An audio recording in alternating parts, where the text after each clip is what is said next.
Conspiracies and high paranoia. Here comes another show for ya. They're the kings of America. They're the kings of America.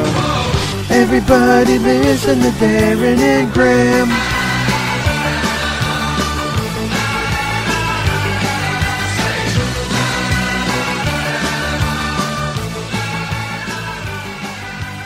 Okay, guys, welcome back to the Grimerica Show. We're going to be chatting with Marty, the one-night party Hansen, a little bit later. But first, as always, Graham, you wouldn't like me when I'm angry. Dunlop, how's it going, buddy? What are you insinuating? I don't know ever what to say with these comments. I was just saying this morning you were Gwampy Guam. Hardly, for like 2 minutes. I know. Oh my God. I can tell right away, though, and I like to call you on it and exploit it.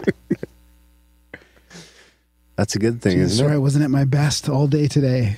Did I cheer you up, though? Yeah, See? I think so. So you should be happy. You should be happy that I kick you when you're down because it makes you laugh. Yeah, thanks, buddy. I was driving the grump truck. That's a good one, too. Well, I can't say that I blame you, but we'll get into that, of course, a little bit later. Yeah, I'm excited for people to hear this chat with Marty because it was one of my favorites, actually. Being in studio with the guy. Yeah, Marty was great. And talking about all this fitness stuff, but spirituality as well. So like he's a professional coach. He's coached a lot of like high-level athletes, and now he does his own personal training. And he really gets to the the physical, emotional, and spiritual part of people. It's interesting. So it's like a He's not your trainer, is he? approach. No. Okay. No.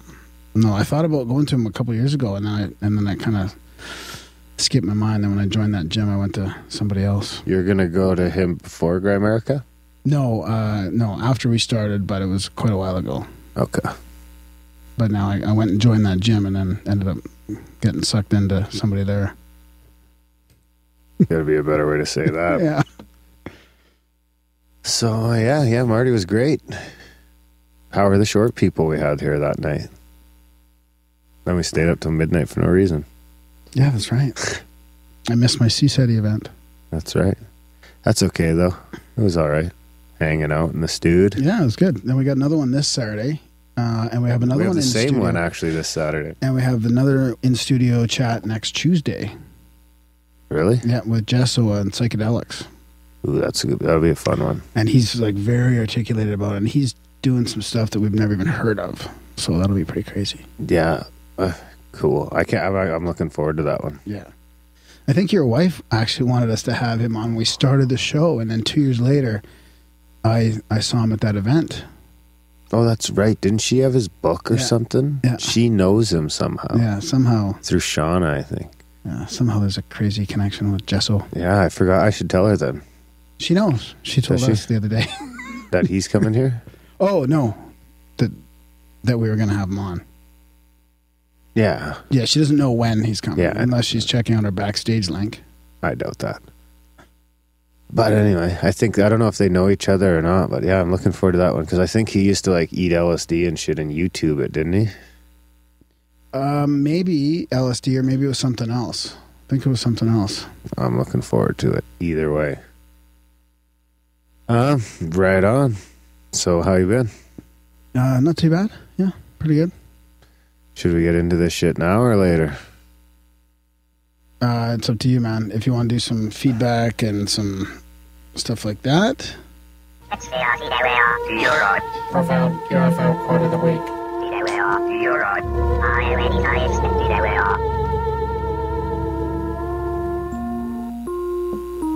How about a quote? All right, I'll do this UFO quote of the week here. I was looking for an appropriate one, but... So we had conflict... No, see, I better start over. Jesus. Maybe I was still in the grump truck. Still on the grump truck. We had contact with an unidentified flying object that had entered our airspace. The order was given by Admiral Train to get this object forced down out of the sky, if at all possible, by whatever means possible. Two gentlemen began to question me about this event. They were being pretty rough. I remember literally putting my hands up and saying, "Wait a minute, fellas, I'm on your side." My logbook, I never did see that again. That's U.S. Navy Atlantic Command, Merle Shane McDowell. Shane McDowell. Yeah. Good one. You always manage to pull it off. Well, let me stick with that theme then and talk to. Do you want to do a jingle? Oh, do we have a jingle for like a listener's UFO quote? A listener's UFO quote. Well, I could have played that song, but I don't have it on here ready to go. So let's just go with.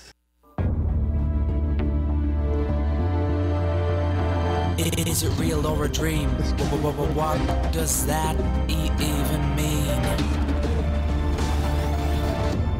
So this is actually, I think it's from one of our YouTube comments. A YouTubian that's not YouTubian. trolling? Yeah, exactly. And I think this is in response to Kevin's, our episode with Kevin Estrella. Estrella? This is from Nataloys. And she, actually, I don't know if it's a she or not. It could be a he, too. That's the problem with these. It. I have had a UFO sighting. They. How about they? They, sure. I have had a UFO sighting that was almost exactly the same as this week's guest, Kevin. I was on holiday. Oh, it's a guy then. I was on holiday with the wife and kids at a caravan park. You don't know that. True. We were making love and had decided to get up and have a mid-shag cigarette. Now that's got to be some sex life if you're going long enough to like have a mid-shag cigarette. Oh, wow. Depends what kind of... What kind of cigarette? Or what kind of night you're having. True. Could be whiskey involved. Or cocaine. It was around 12 midnight and the sky was clear as a bell with no streetlights.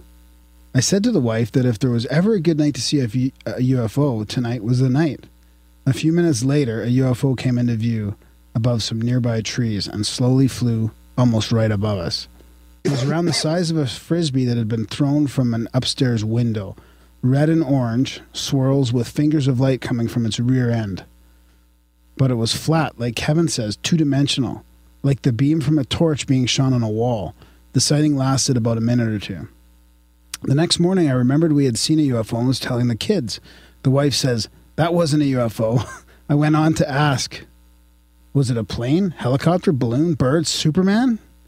She said it was none of those, but declared it was definitely not a UFO. Needless to say, she is a non-believer and we are now divorced. The story of human history is in the books of Chris Thomas, who can read the Akashic Records. In his books, he states, 1959, first moon landing. A base was soon established, ran by the U.S., Russians, and the ETs. There was already a human colony on Mars before the solar system disastered 3.9 million years ago. So, yes to pyramids and structures on Mars. Thanks for the comment. Huh. That was a doozy. Yeah. So they divorced over a UFO? No, that was probably like a sign. Too much whiskey and cocaine. And she didn't believe in the UFO. Yeah, that's a three. It's funny how she wouldn't say what it was, but it's not a UFO. Well, what is it then? If you don't know what it is, then it is technically a UFO. Oh God, you people and your. So can I continue on this a UFO? This moon thing, and some response to Kevin's episode? Sure. This is from Carl. I think you've been tweeting back and forth with him. Carl? Yeah. Carl Joe? Yeah. 234? Yeah, Carl Joe. But his podcast, the podcast is 134. Oh, Carl Joe 134? No, that's our podcast number. He says, great stuff again, guys. Far too many people I've followed the last few years are saying the same thing. There are a ton of photos from the 60s and 70s space missions that feature what is nothing short of editing out things for the public. Richard Hoagland and Mike Barra have been on this for a bit now, and they constantly get sidelined. I'm sure Kevin provided you guys with some links, but I wanted to drop a few that I poked around. The first is a community sort of project restoring some film photo reels that have been buried to hide them. But a group of people operating out of an old McDonald's restaurant took tons of crazy photos, just chock full of blurring things out. bitch schlocky of a main site, but the link's made up for it. So I'm gonna copy these links and put them in the show notes for people if they want to look. Nice work. Okay, now I want to say. Oh yeah, and then we'll continue to put our timestamp in the show notes because that convinced someone to switch their rating from a 3-star to a 5-star. Wow, 3-star. No, he was a 1-star. Oh no, he was a 3-star. He was a 3. Thanks, buddy. That's awesome. He went back and changed it to 5. And now he can skip right past all this Now he's not blabble. even listening to this, so fuck him.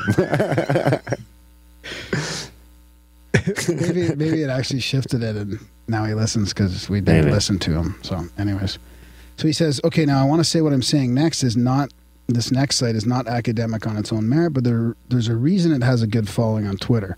Some Bible thumping National Enquirer style stuff. There's also some solid links, though. This article has a transcript of what Kevin was talking about, being watched from a crater on the moon in the early Apollo missions. I totally want to find a solid link to the audio or something like it. Just follow the links and videos, and then one more link someone sent him recently." So I agree. I think I've heard that audio transmission somewhere before about the moon, but maybe it was dubbed into an Orb song or something like that. Yeah, I don't think you have. No, I don't think you have. Well, we could ask our buddy Weston. Yeah. I think he's on his way to fucking Guatemala or something. He's moving to Guatemala. And then he said he's going to make us a new intro song. Oh, sweet. I agree with Estrella when he says that we did go to the moon, but there's just too much evidence that they staged some shit, and that's what they showed us. What really happened is that they've tried so hard to hide. My feeling is, if there's nothing there to see, no aliens, no Anunnaki, yada yada, then why hide it? Why edit it? And oh yeah, to top it off, look for Kubrick's Odyssey. I've seen part 1 and 2. It's just like that video on funny thing happened on the way to the moon. Anyways, didn't intend such a long email. This topic is a deep one. Entirely too many anomalies on the moon and Mars to ignore. You guys totally rock. Keep it up, my niggas. That's from Carl Joe. Thanks, Carl Joe. And which one of you didn't know Kraftwerk? Really? That was Darren. What's Kraftwerk? It's that. That proves it. It's that electronic band from the way back when. They're playing in Calgary tomorrow night. Are they? Yeah, Are you going to see them? I dropped the ball. Why, they sold out? They sell out? No, I've just got too many things going on tomorrow night to bail. Oh, maybe it's one of those things I could just go later on. Like, I wonder if somebody's opening for them and all, and I don't have to be there at 8. No, yeah, you wouldn't have to be there till probably 9. So there's some of their songs they're going to be playing from the 70s. Like, electronic music from the 70s. Jesus, what's that like? It's pretty robotic. I bet. I bet. Well, thanks for the email, Carl. Sorry, Graham fucking had to read it from the grump truck. Yeah, so what else do I got here? What do you got? Well, there's some people have also commented on Chris Keller's healing and stuff, and there's a link here I want to talk about. Evan's been tweeting too, I think, and emailing. Actually, he's been blogging, I think. Yeah, that's right. Has he? Am I right about that? I think that's the 9/11 blog, isn't it? Yeah, it is, yeah. He said, tuned in to my first live Grimerica Tuesday night. Good show. I hope Chris Keller really was able to help your girlfriend. Couldn't stay for the whole thing, but just look forward to hearing the rest. Keller's the latest in a handful of energy healers you've had. Fascinated that they all have different methods. And I did some web surfing, and I found Surfing? And I found a free archive of a journal called Subtle Energies and Energy Medicine. Thought you might dig it. So I'm going to put that in the show notes as well. Thanks, Evan. No. What? I was just seeing if there was a definition for surfing, but there's not. Yeah, you don't have to. Oh, here we go. A sucking burp. Well, I've done that before. There you go. You were surfing. It's like a hiccup burp. I call it a hiccup burp. Dang, girl, that was one hell of a surp. Did it hurt? Oh, that's like an inward hiccup. Yeah, I do a hiccup burp thing. An incup. Yeah. Speaking of blogs, can I read a little excerpt? An incup can be two things. It can be really small boobies. A what? Or an inward hiccup. Oh, I see. Yeah, touch on some blogs. There's been a bunch of blogs flying up lately. Yeah, this is from Matt in Matt. Altrusian Grace, right? Same guy, right? Word. This is his, I loved his blog about waking up. He had part 1 and part 2. So I was going to read a little excerpt if you don't mind. It kind of resonates with me. He goes through like the stages of waking up. Like first there's like denial, and there's acceptance, and then there's like action or something like that. It's pretty interesting. But I got a couple paragraphs here. So he says, man, bad starts. There are those who declare themselves awake. This term as a finality in one's existence or growth must be abandoned and rebranded into a verb form instead of a means to describe one's state. Awakening. We are in the process of awakening. The eyes of individuals may be opening, and each day that greets us allows for them to open a little more.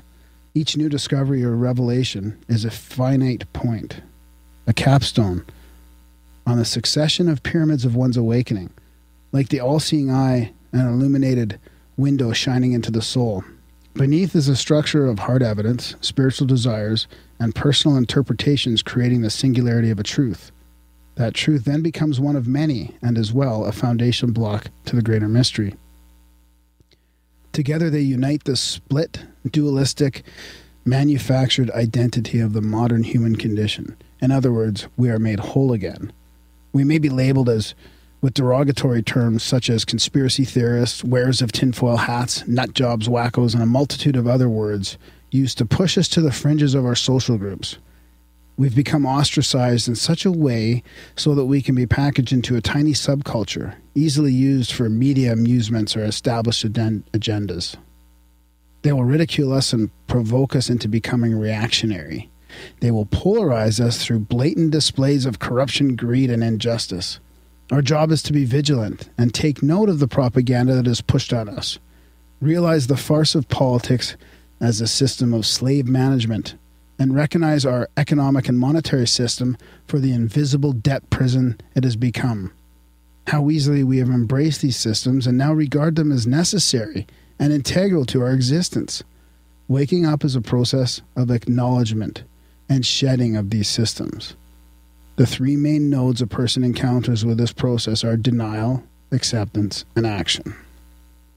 That is pretty good. That's good, eh? It totally resonates with me. Like, I wonder, like, I can't go back, right? Now that you've kind of, like, I'm realizing what a fucking farce we are living in. Maybe you just need a bunch of fluoride.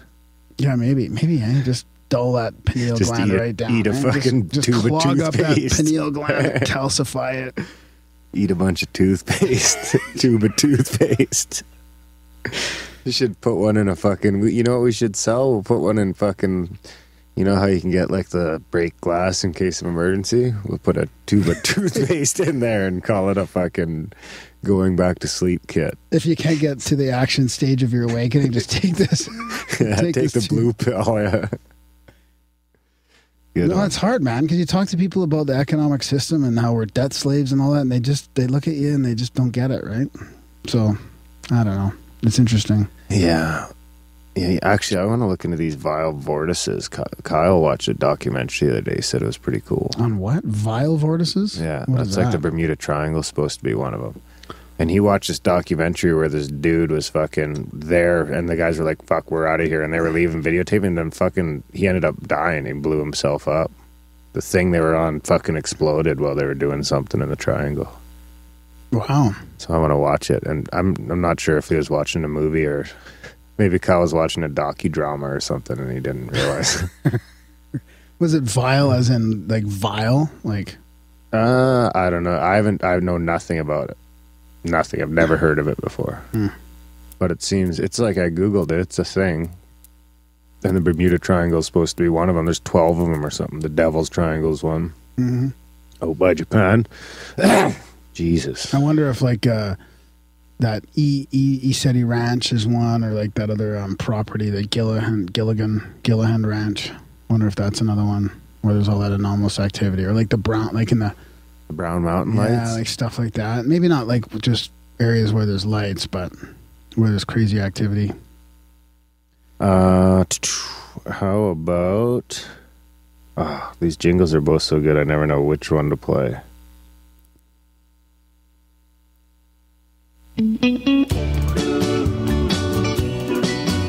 I'm a rambling gram with synchronicities all over the web. And Aaron is skeptical about everyone and don't believe it yet. You know, I haven't heard from Gitmo in a while. I hope everything's okay. Yeah. I haven't heard from Pat O in a while either. Pat O, yeah. I hope he's doing okay. He's still a subscriber. Yeah. Yeah, I missed those guys. And the other Jared. Both Jareds. Grace, I was talking to him the other day. Was I talking to him on the phone? I can't remember. I was texting with him for sure. But we pick up new friends along the way. Yeah, well, it's not like the old ones are gone. They're just MIA. So the synchronicity It's a touch jingle. base, motherfuckers. The synchronicity jingle was that. The Twitter one? Yeah, I was gonna say. I was gonna say it. Oh, fuck yeah. I beat you to it. Okay. You want me to rate it then? Yeah, you read 10.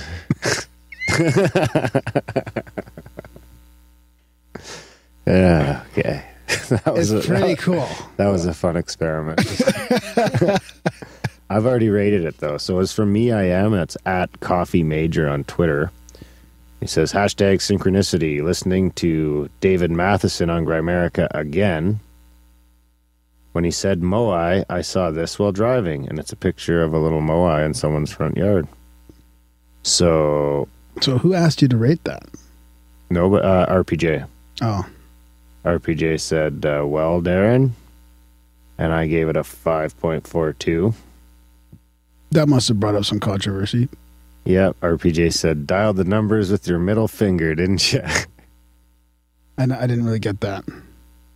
So I punched in I know, I don't get that. 5.42 because Why? I'm saying, fuck you. He Why? thinks I'm a disgracing coffee major, I think is what he's getting at. Huh. But, yeah, I don't know. Maybe it's worth more than that. I need to know. I need more information. Where do you see a Moai on the road? Nowhere. But was it 5 minutes later? Was it 10 No, it was minutes happening when it later? said What, it. are it you saying that? You're Because it you're happens- just telling the story. He said it in there. He says, they said the word Moai, and I turned, and there's a Moai there. That means it happened like instantaneously. Okay, well, maybe Coffee Major can give us a update, A full description a full of it? description. Send it to Graham, and I will re-rate it. Actually, Matheson was piping in on that tweet, wasn't he?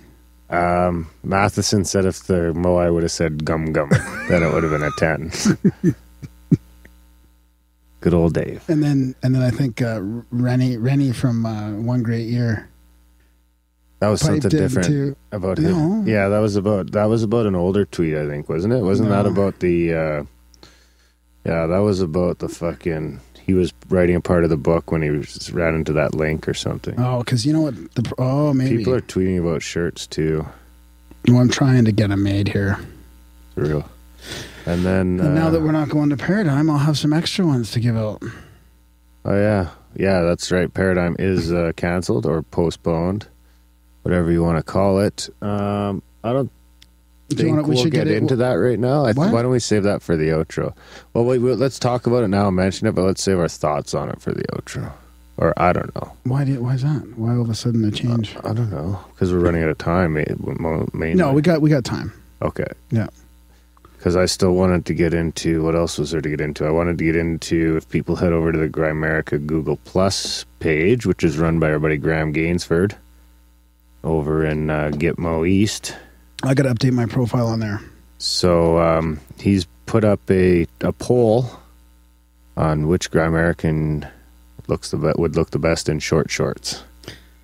Well, fuck, we know the answer to that already. Right now, RPJ is winning. So I'll send you the link for that so you can put it into the show notes and people can go and... You're wearing your short shorts right now, aren't you? No, just wearing my normal shorts. They're not short. You should see the guys in the gym. Now Okay. that's short shorts. Okay. He's defending himself. So do you want to get into this a little bit? The short shorts? No, the Paradigm? postponement and Paradigm. So here we are. We don't have Wait, any... one more thing. Okay. Check out, what's that fucking YouTube channel now? Do you remember? What You are have it talking handy? about? For the Theory of Everything? Oh, the Theory of Everything, yeah. Wow, one of our longtime listeners. Craig Flowers. Craig Flowers, yeah. He tried to get me into that before, and it totally slipped my mind, but I watched it today. It's worth checking out. I'd love to see him do it'd be worth doing cleaning that up and really hammering out the presentation with some slides and stuff, because he's definitely onto a few things that fucking were pretty cool, but I'd love to see it a little more polished. That being said, where the fuck's the link? Can I read his YouTube comment? I'm going to put the link Sure. in the show notes. To the video? Yeah. Okay. So he says, every once in a while I go to my favorite people and beg them to watch my Theory of Everything. And yet, after years of effort, I'm pretty sure that not one solitary person has actually given it a chance. Worse, my two heroes, Graham Hancock and Randall Carlson, won't respond to me. And he's got heartbroken in brackets. Give it a chance. Check my name on my new YouTube channel as a video of the Theory of Everything. Is there anything worse to ignore than the Theory of Everything? And then he says, to be fair, Harriman is my third hero, and he won't respond either. I can see why Harriman is one of his heroes, because his presentation very fits along. From what I saw of it, and I only saw a couple minutes, but it seems to fit along what Nassim Harriman is saying as well. Yeah. So I'll link to that. Yeah, absolutely. He's got some cool songs on there. Yeah, thanks, Craig. Craig? Craig, we'll help you push your little Yeah, we'll spread Theory the of Everything. Maybe we can get you a presentation at Paradigm. That was a bad segue. Yeah, there you go. In May? So here we are, not taking any, advertisements, going value for value, not even like having any sponsors or anything like that. The only thing we have been plugging and talking about is the Paradigm Symposium. I was making the UFO look like it was coming out of the mist. Because we go there every year, and we wanted to meet a bunch of you guys there. Yeah, exactly. So, but we can't because it's been postponed. Yeah, and obviously there's some controversy out there right now about the way it was postponed so close to the event. I know I've gotten some emails already and some texts from people that, are a little upset because, they're not upset with us, but they're just venting because people are out plane tickets and it's a pain in the ass. Well, then they're also out the ticket. If they can't go in May or June when it's supposed to be postponed till, then they're out the tickets for the show too. So apparently they're not getting their money refunded. Yeah, hopefully that changes because that really kind of pisses me off. Yeah, it doesn't seem right to me because I know there's listeners. There's listeners of ours that are kind of out, $500 or $1,000 altogether. Yeah, and then not just listeners, people that are pretty close in our circle that help us out along the way, and it kind of feels shitty when something we were telling you guys is pretty cool and worth checking out kind of bites you in the ass. Yeah. This is why we don't do ads. Well, it's because we'd be getting bit in the ass all the time. Hey, bro, I went to Squarespace. It fucking sucked. No, that's not the main reason why we don't do ads, but... What's the main reason? I fucking hate ads. There you go. And that's about as far as that. Yeah, so we're sorry to everybody if they did invest in that event. Absolutely. And so we won't do any advertisements anymore, I don't think. Or at least not for now. We're not going to plug any conferences or anything. Hey, if I'm going somewhere, I'm plugging it. Like I went to the different. Modern Knowledge event, or like if once I'm going in a while, to Float but Life. We're not going to sit here week after week and like we've had that in every show notes for the last fucking 52 episodes. Yeah. And this is fair enough. This is what we got for it. Yeah. So that's where that's at. Yeah.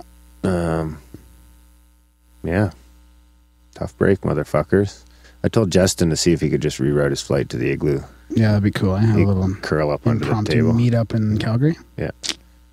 Actually, he should just drive. Well, it's a pretty far drive. Hey, you're out fucking $700, but why don't you pay for some gas to drive up to Canada? Speaking of gas, we always need new gear, so check out grimerica.ca/support for those of you who can still afford it. Yeah, it's kind of hard to say that after that debacle. Yes, but Graham's credit card does need a payment. Yeah, exactly. Winter's coming. The heat bill's going to go up.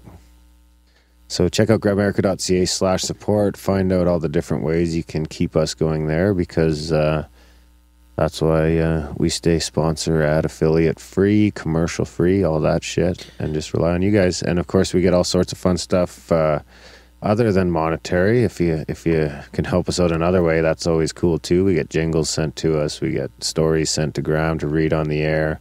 Which is another thing we sort of pride ourselves on, being able to incorporate the listeners as much as possible. So yeah, totally. And reviewing the show really helps, because it helps if people are searching for podcasts and stuff like that, and it shows that we have a lot of good reviews, and it kind of helps put this up in the pages, and maybe it assists that algorithm and helping new people find us, because we really don't have a big marketing plan or a marketing budget or anything like that. It's really up to we have you zero guys. plan or budget. Well, we do the Twitter thing. Yeah, the plan is just Twitter and you guys. So review us on iTunes or Stitcher or anywhere that you listen. I forgot to the other thing I wanted to check was there's that podcast.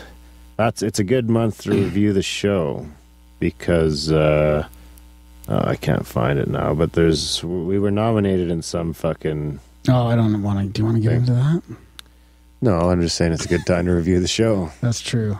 Because there's a thing in 2 weeks and it's all about reviews. I don't know exactly how it's doing. Yeah. It's like which show is most connected with its listeners or something like that. So he's going to go through and read all the reviews. Oh, wow, really? It's the guy who actually runs the service that compiles our reviews and shit for us. Oh, right. He's doing it. He's putting it on, because September 30th is International Podcast Day. Really? Yep. September 30th. Yeah. And then also Matt in the Hat from Sleestack is also got September. If you download his music, we get the proceeds. Oh, yeah. We got a couple of those too, actually. So thanks to Matt for that. Matt. Yeah. Thanks for the blogs. Thanks for the support. And they get some sweet music. And then, of course, the number one way to help out the show, if you've already reviewed us and you've already sent us your cash, you can tell a friend. Yeah. Actually, I would put that ahead of the other two. Sure. Start telling motherfuckers right now. Yeah. Yeah. And check out the backstage link on the thing too. I'm trying to keep that up to date. Our times, our recording times are all over the map, like midnight on the weekends or sometimes late, like tonight. But check it out and join up the chat room if you want. We have a very small audience of people that listen live, and then we release the show a couple weeks after. Yeah, and spam Graham. Tell your friends about the show. I think that's it. And enjoy this chat with Marty. It's a great chat about fitness and spirituality and all kinds of good stuff. Absolutely. Wolf's journey began a long time ago, when howling echoed through the night, and mountain berries grew on the branches. Not a city light in sight. At the heart of our wild spaces, wolf has survived despite our past. Misunderstood throughout the ages, we all wolf, love and care at last.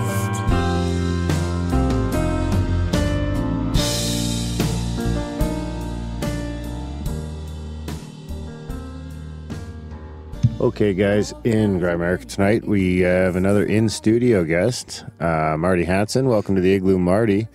And as always, Graham, how's it going, buddy? Hey, I'm doing good. I'm excited. A little nervous, actually, because I'm right in front of somebody here instead of Are you scared? being... I'm not You scared. should really stare him down, Marty. Eyeing him down with my one eye. So Marty and I have bumped into each other at events throughout the city, and we've actually...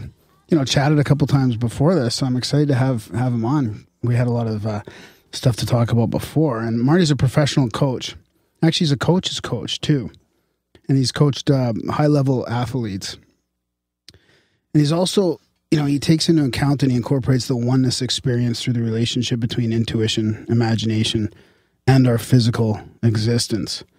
So he's understanding about the mental, emotional, and physical, and how we're affected by the energetic body. So it's not just about fitness with Marty. It's about all kinds of cool stuff. So we're Happy to have you in studio, Marty. Welcome. Well, thanks so much for having me here. This is totally awesome, and I've been waiting for a while to do this, and I'm completely impressed by this place. It's pretty awesome. Oh, And, thanks, you guys buddy. are excellent hosts and very welcoming. Thank you. Hey, you're welcome. Marty's just glancing around our newish studio, and we've got it sort of set up the way we want it, I think, now, hey, Darren? We're definitely getting there. We're almost out of wall space, so yeah. Yeah, I guess if to bring something small and very detailed would be good. I'll be shipping something out here. Yeah, exactly. If it's easier, you can take that mic out of the stand too, if you feel like you want it. Yeah, If I can stand up and start to if you give her wanna a little sing, bit, too. I can give her. Graham sings all the time. Oh, cool. Only in the car in the shower. That's my rule.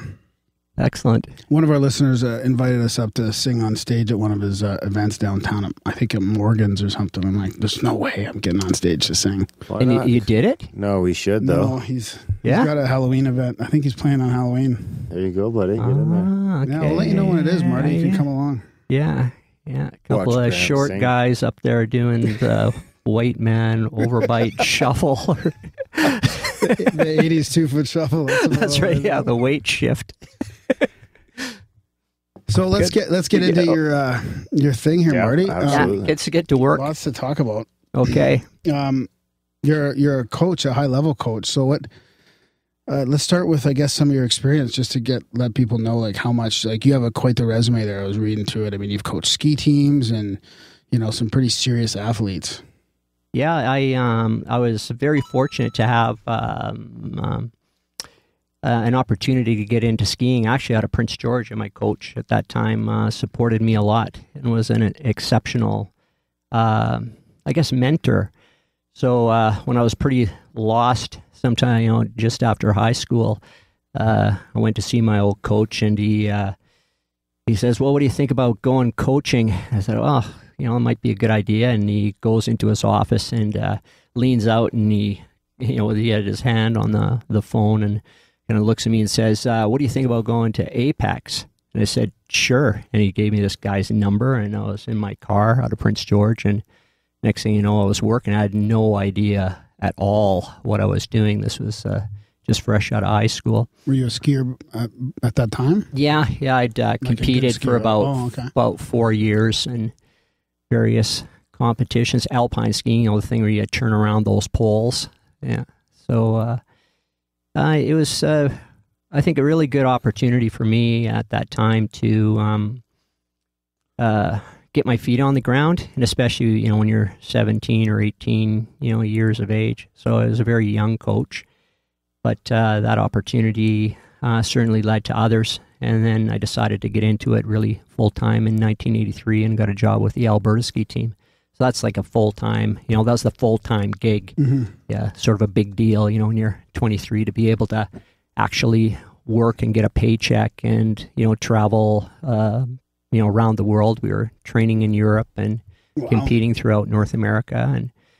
And one thing led to another. I got involved in developing certification, and I guess some turning points were we started a sport academy in Banff. So the Banff Mountain Academy started in 1990, and then a couple of years after that, I went to Australia, which was kind of, a little bit backwards. Like being a surfing, coach in Canada, kind of being a ski coach in Australia. But we got some results there, so that was good. A gal ended up becoming a world champion, and she ended up having a silver medal in an Olympics. So that was kind of some breakthroughs, as to what performance meant. And all the way through it, for me, the study of how to train and how to learn and how to perform were always there, as a like a foundation, the based on the work. So it's more like a process than it is instruction per se. Did that guy that you were with when you were 17 or 18, did he see something in you that he thought you'd be a good coach? Like, did you have that personality? Like, were you No, he's hard. This guy, he's just hard. I'm still in contact with him today, and he's there's every once in a while you come across somebody, and these guys they're just real. Like there's no bullshit at all with them. And this is one guy that he just tells it exactly how he sees it, and he's very well educated and extremely smart. And, you better have your shit together when you're going into a conversation, because he'll call you on it no time flat. So I think that was really good for me to have somebody like that who is, kind of exactly opposite in that regard. Yeah. Wow. So then after that experience in Australia, did that kind of propel you into a new level of coaching? No, I actually went on... started to really take a look at what it was that I wanted to do. And I'd had started a family at that point in time. And again, things just kind of carry on. So, when I listen to myself speak about this, it's actually, it set all of that stuff up to Australia really set a foundation as far as my thinking is concerned. And, it'll lead into this aspect of how does somebody learn something.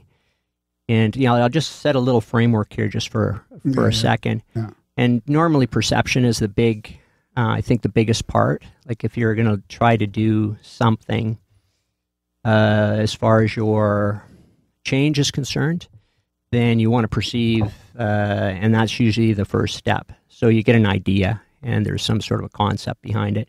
And then you have this, either you have the motivation to do it or not. And then you'll pattern, so patterning is you just continue to repeat and repeat and repeat and repeat until it starts to refine itself a little bit. So you can do this with, with any sort of aspect. And coaching is something that plays pretty significantly into this process. So once you get past this point of refining, then you start to begin to vary things. You start to do it in slightly different ways. And then it comes to a real interesting thing, and here we are today. So this interesting thing to me is that it all of a sudden starts to get into this space where composition starts to happen and intuition and so on starts to play.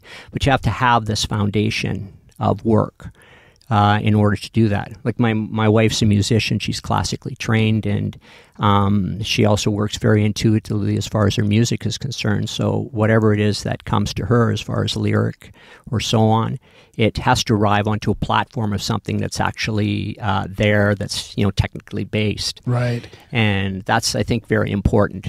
So when it comes to skiing or sport, you still have to go through the rigor of repeating and repeating and repeating until the skill has some foundation, but you have to switch and get into this other state of the mind. Flow state? Like, is that what people talk about? Here we go, the flow Graham. state? Here we go, buddy. This is Like the stuff being in I the love. moment? Okay. Yeah. Well, present is for sure the biggest thing, and this aspect of oneness. So, when it starts to come into this, body, mind, spirit stuff, it's just one, in my opinion. And that's working at the highest level that we can. So when an athlete, a high performer, like this happened to me in hockey a little bit, where like let's say I score this goal or whatever, I really don't know what I did, like, or how I did it. It just happened really fucking fast, and not very often. And actually really often. That's exactly that. So exactly and then because I was in that flow, right? Like I've already built up this level of aptitude, let's say, or a level of skill, competency, the competency that you're talking about, and then the next level is subconsciously using that in a flow, kind of. Yeah, and this, these terms like subconscious to me is or unconscious. It should be conscious, but it's not. So it becomes observant. So the body's ability to just find this flow means that the body is so tuned and so intuitive to what's going on around that it's receiving signals from every direction. So it's not just our eyes; it's completely an empathic sense. So coaches will study kinesiology or physiology or these things, but this is just the body and how the body functions. Kinesiology being a study of movement, and physiology how the metabolism and how we develop strength and so on. But I think that the important part is to be more empathic. And empathy means that you have a sense of what's going on around. Mm-hmm. And so these people that have the sense, when my curiosity of this as a coach, I go ask these guys and I don't get a fucking answer from them. It was kind of hard because they don't know what they're doing. They just know that they're doing it. So that really, I was scratching my head, when I was 35 years old and say, well, how do these guys do this? They're so good at it. And then you ask them and, they really don't know. They just know that they're in there and that's all they see. And they see time in a different way. So this, I guess, concept, if you call it that, is I began to realize that, well, everybody imagines differently, first off, and then everybody has different senses as far as like our gross senses, how we taste or see or so on. But then there's these subtle, very, very subtle senses in the body, and this is where it starts to get really interesting and very individual.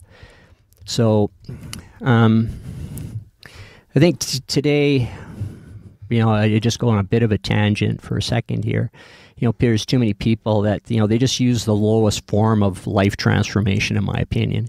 And that's like, they just calories in, calories out, or, they try to restrict their calories and then just work their ass off. And it's kind of like, starving and punishing yourself. So the person's willpower is the only thing that's really functioning on that.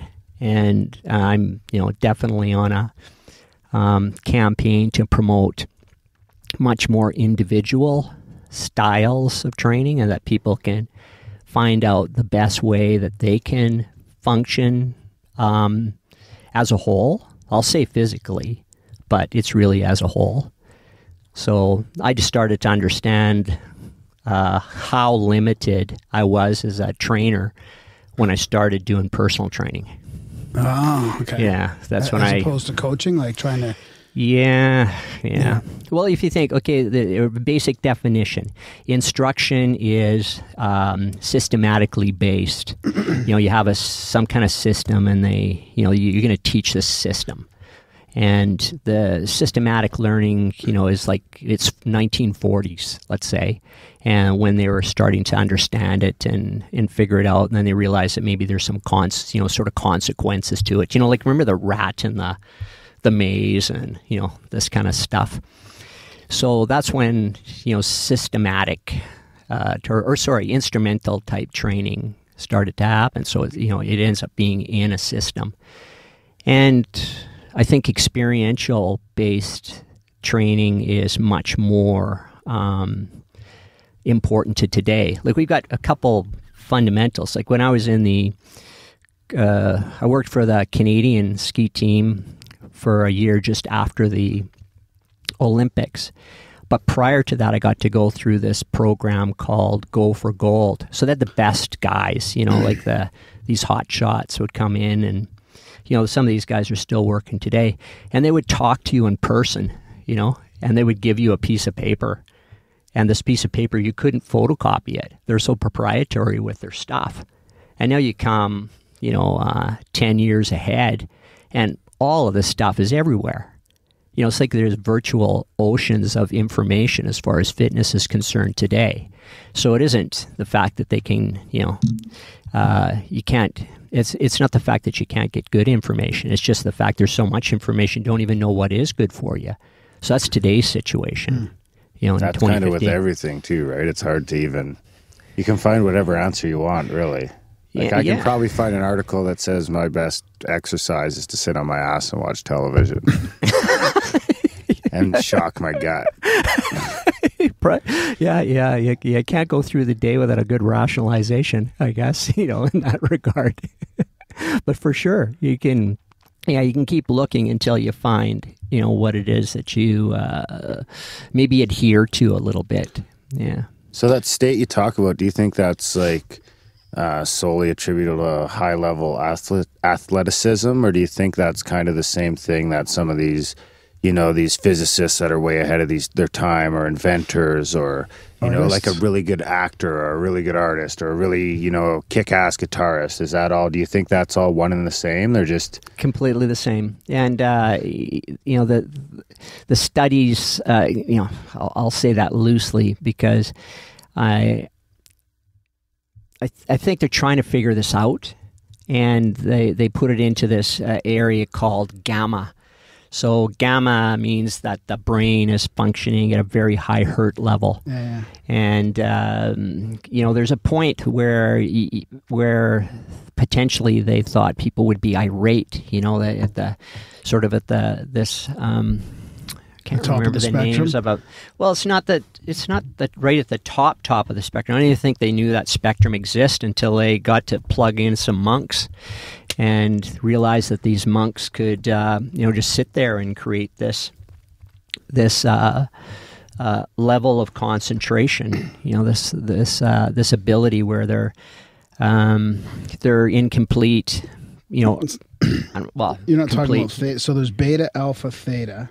Okay, so yeah, let's go here. And then delta way down on the bottom. So like hemisync meditations will take you to theta. So I think you might be talking about beta then. No, there's gamma. Gamma's There's one. above that? Yeah, there's one above that. And gamma runs from about, in theory, I guess, between 24 hertz and about 100. Oh, okay. Yeah, so they've got it going up there. And I think that time is the time and space become very different. So, and this is the thing where, how can you look in somebody's head and exactly figure out what's going on in there, except for this lucidness that things start to slow down and many things happen at once, but the body is able to adjust. Deal with it. Yeah. Be able to function within it. And this to me becomes a pretty interesting part of permission. That I like it when you read something and some physicist says the mind is 660 times faster than the speed of light. And I thought, how do you know that? Or like when we went to this, I saw you at the event with Nassim Harriman and all that. Yeah, and this stuff is fascinating, but they're going to get down to the point where there's nothing. It's like they're studying everything for nothing, and how does it apply? To the average man, at the end of the day, who just wants to play with his hockey stick, or just wants to, enjoy and play guitar, play the guitar. That's a good one. Playing the guitar. So I guess the next question would be: is that because it seems like some of us, it doesn't matter how good or how much we practice at hockey, we're never going to be a pro hockey player. No matter how much. Do you think? If you could learn how to tap into that, maybe you could jump that barrier? Or do you think, there's got to be some sort of genetical advantage as well? Like, where does genetical. that... Genetical? Is that a word? That's a good... It's a word now. Like borderline racy? That's now it's a word. Yeah. When we were taught as coaches, we had these sort of basic broad strokes that you get new blood every 3 months. You have all new cells about every year. Right. Yeah, your body renews between 7 and 8 years, is completely renewed. And I don't know where they get this stuff from. We just kind of eat it up. And then we get some other sort of harder rules, so how the cardio system works, and maybe it's completely developed by the time that somebody's 28 or so, on or about. And then, like with gymnasts, and as an example, there's a point where the hips can be remained open, so they have to train through that period of time where the hips stay open. So that's why it's very important for young gymnasts to be able to. Well, that little ding just shut everything down. No, it's all good. Oh, we're still. That was a good ding, though. I say, maybe that was like something in spirit going. Hey, maybe you're bullshitting. Maybe your hips were too open. Yeah, what are you talking about gymnasts' hips for? Get back on top. Yeah, I like that. Yeah, we all look at each other and wonder what the ding means. So back to the gymnast's hips. Yeah, so I know they have to train through the. So there's certain physiological things that can perhaps be limitations.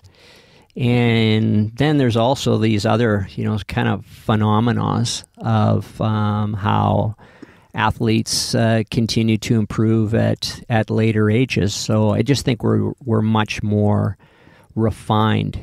But I'm not sure if I'm answering your question specifically or not.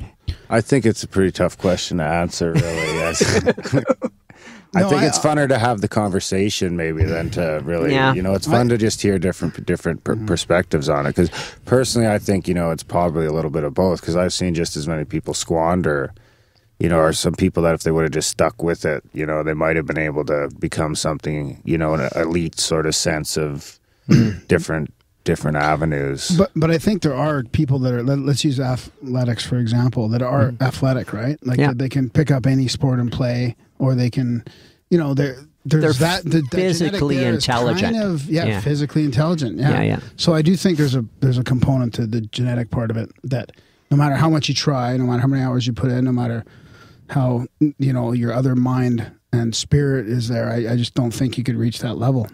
But I did want to ask about people that do reach that level. Mm-hmm. When you were talking about asking those people about how they're there, right, and in that, let's say, in that flow state, in that real peak performance, there's got to be like a minimum level of confidence that goes with that, right, or like sureness. Like when I'm playing hockey, or whatever, like I have to know that like I can. Like there's no doubt in my mind that I'm going to score that goal, right?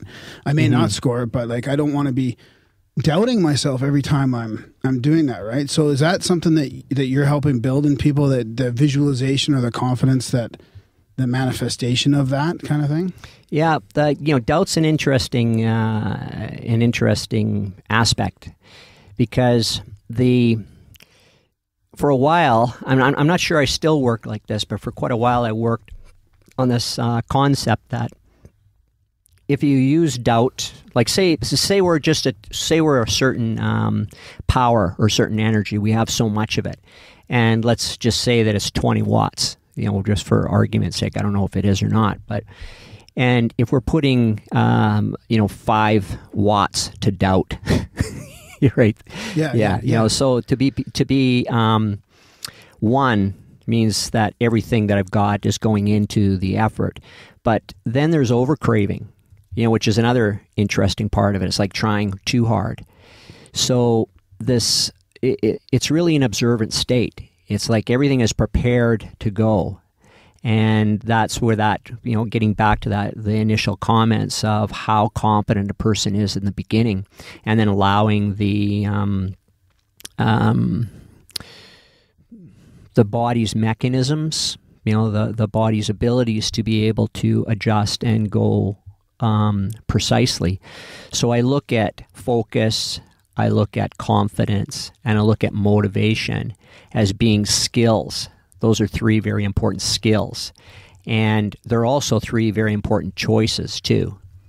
So to be motivated, always, when I see that it comes from a very good and solid place, like it can stay engaged for some length of time, then that always comes from some part of inspiration. And then we get back to these states, right? Like, that awesome, like I know you're into lucid dreaming. So there's a certain point in time in the morning where there's an opportunity where the precision and the detail of the information that can be gained in this period of time, like when we're coming out of sleep and just starting to get into that sort of theta stage or something, and we can kind of play in there, that area is where the juice comes from. That's where the inspiration comes from. And inspire is kind of an interesting word because, you're breathing. Inspire, it means to breathe in, but it also means create, it's a burst, like a creative burst. So to be inspired to do something means you've got a good idea. And this idea sits really well. And then motivation starts to kick in. And so you start to find all of the things that you need to find. And I think that part becomes intuitive. And so then you talk about your synchronicities. And so synchronicities are we're creating this stuff, as we go along, but we're doing it so energetically that we don't really pay attention. It's like the mind can't fathom it. And that's where we get into this part where there's this gap. Right, we do a really good performance, like out of nowhere, the puck comes across the ice, and then it's on your stick, and the next thing you know, it's in the goal, and you didn't even know how it happened. Right, so that's a synchronicity. Like you're barely there to observe it. Well, the mind wasn't there to observe it, but your whole body was there. Right, exactly. You're there. Exactly. Yeah, you're there, but your mind's going, in its egocentric self, sort of, how come I wasn't there to, I better watch it on the replay. Exactly. So I was going to say something about that. I hate to keep bringing it back to me, but you were talking about like as 28, let's say your respiratory system develops or whatever. Mm-hmm. But I've played a lot of sports in my life, so this is fascinating to me, right? Because I'm thinking back now, like I'm 45, and I played ice hockey for like decades and decades, but I played some pretty competitive ball hockey, like in the World Championships and in the Nationals for 9 or 10 years. Cool. But I started when I was younger in ball hockey. Like I played with a couple of guys and we were really good together, right? Like it's like the city and twin kind of stuff going on. Mm-hmm. And when I was young, it was more like raw talent. But when I got older, obviously like I'm smaller and I'm, like I was fast back then and all and I had smaller and more efficient. Yeah. Got to remember that, Greg. Got to remember that. But, like as I got older, I was in some ways I was a better player even as I got into my 30s and 40s. But I don't think it was different, right? Like it was more of a mind game, or maybe it wasn't such like effort and exertion. It was more of just like this, like your mind knowing. Maybe after all the consciousness, hours of playing, maybe the conscious just knowing what to do, and it's sort of coming more natural or something like that. Consciousness is a pretty interesting study, and I sort of look at it like a young person. The young person knows everything about what it is that they know. And they're very confident in what it is that they know, but they're not that confident. Like they'll express it very confidently, but they need a lot of validation behind it. And to me, the reason for that is because consciousness is quite small. So at that time, and it's developing, it's starting to expand outwards or inwards, and they're gaining much deeper understanding of themselves. So people that are 30 years of age or even older, they end up becoming much wiser as far as their sport is concerned. So they have to use their mind in a much different way. And the body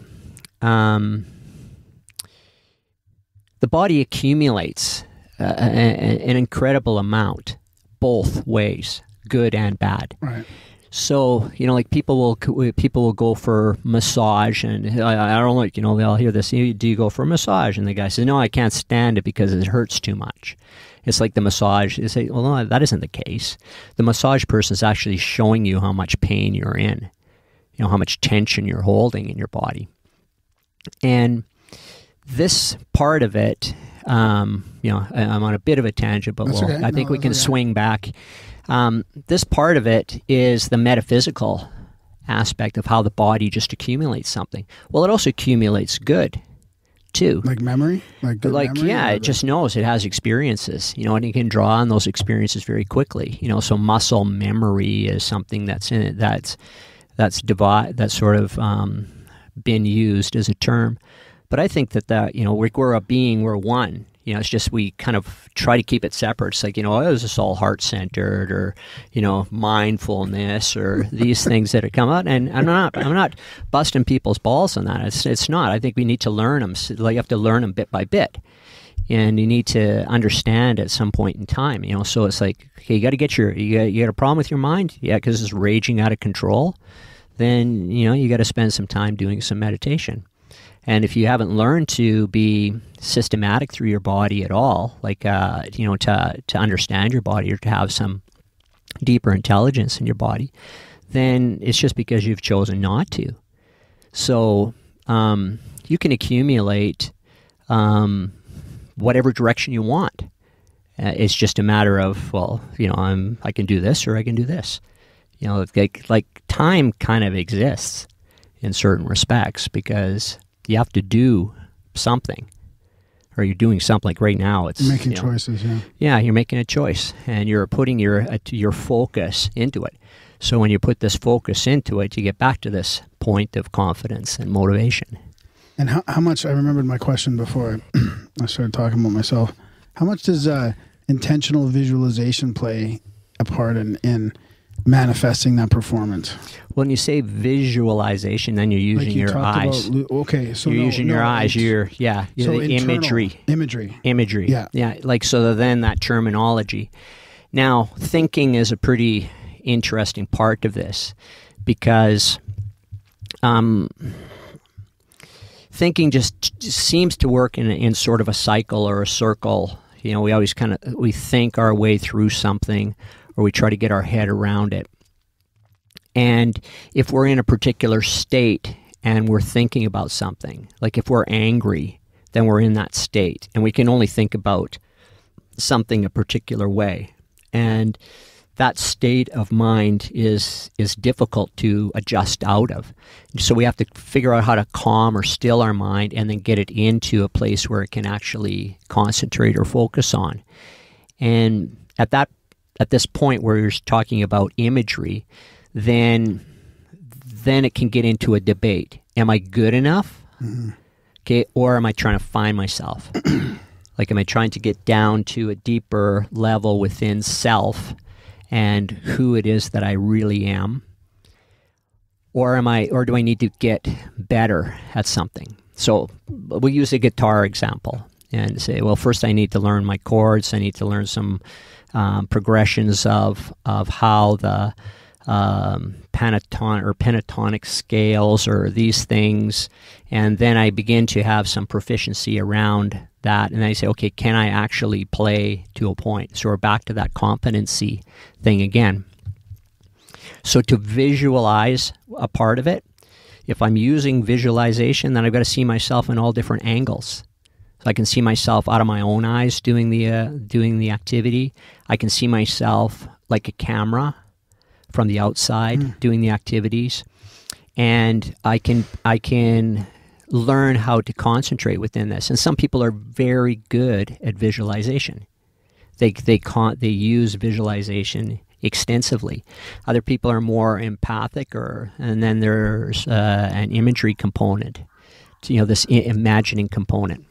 So you have to tune into how these people visualize. I think it's more important, Graham, how you would determine what it is that's best for you. But if you're training me, right, and you're helping me with that, you're going to have to figure out how I visualize, I guess, right? Yeah. So then what I do is I do a little inventory of what your hobbies are, where your interests lie, and begin to sense where things are at. Like, my partner in life, she uses scent a lot.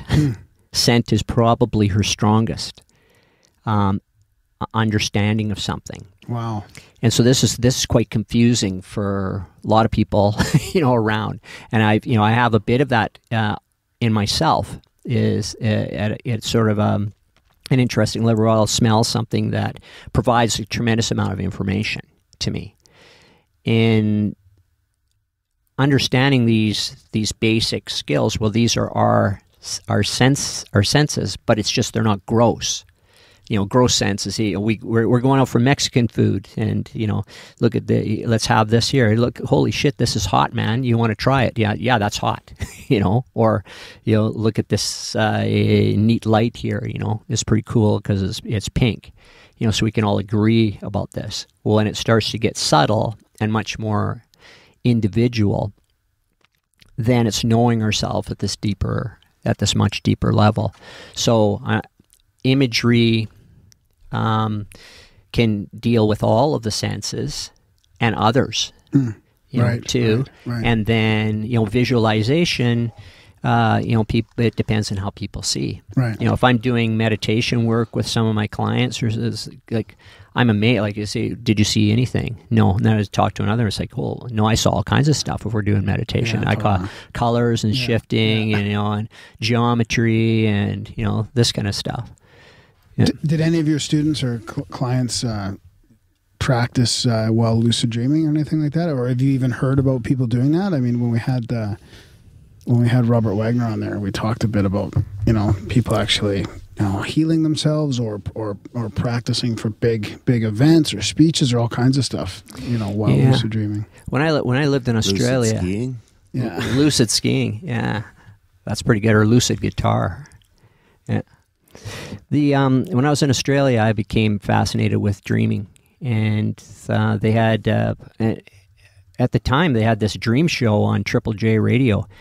So guys would call in, or people call in, and these dream analysts would talk about, their dreams in this regard. And so, I bought the book and started to understand as best I could how I dreamt and to try to recall dreams and so on.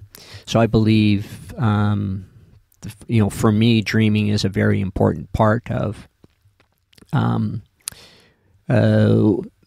how I can remain creative or motivated, or how I can continue to do my job and so on.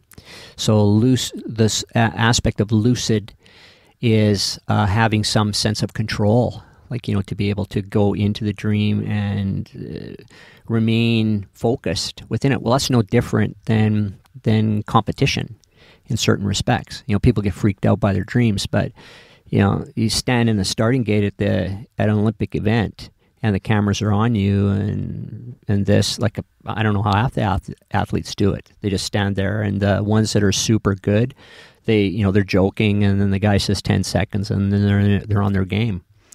So their ability to relax and observe, and to see what is, see is a wrong word, but to feel what's exactly going on is super present. Beyond prayer, like they're one with everything. Be the ball Danny or whatever it is in Caddyshack. No. Yeah. That's it. Yeah. No. Who's the Caddyshack guy again? Rodney Dangerfield? Oh, there's a whole bunch of them. Ted Knight, Chevy Chase, Bill Murray. Chase. It was just classic. Bill Murray, that's what I was thinking. Yeah, of course. Yeah, that's right. California Sensimillion and Kentucky Bluegrass. BFF. Bill fucking Murray. Yeah, so the Dalai Lama, he says, Gunga Galunga. So I got that going. Right. Receive total consciousness on my deathbed. Yeah. There we go. Yeah, so I got that going for me. The endearing aspects of the hyper reality. Still stuck in when did that show come out? 1980 or something. Early 80s or something. Yeah. I'll open it in a bit, Darren. I have to be able to see the monitor. Yeah, okay. So when did the spirit part come into play with your career? Well, spirituality is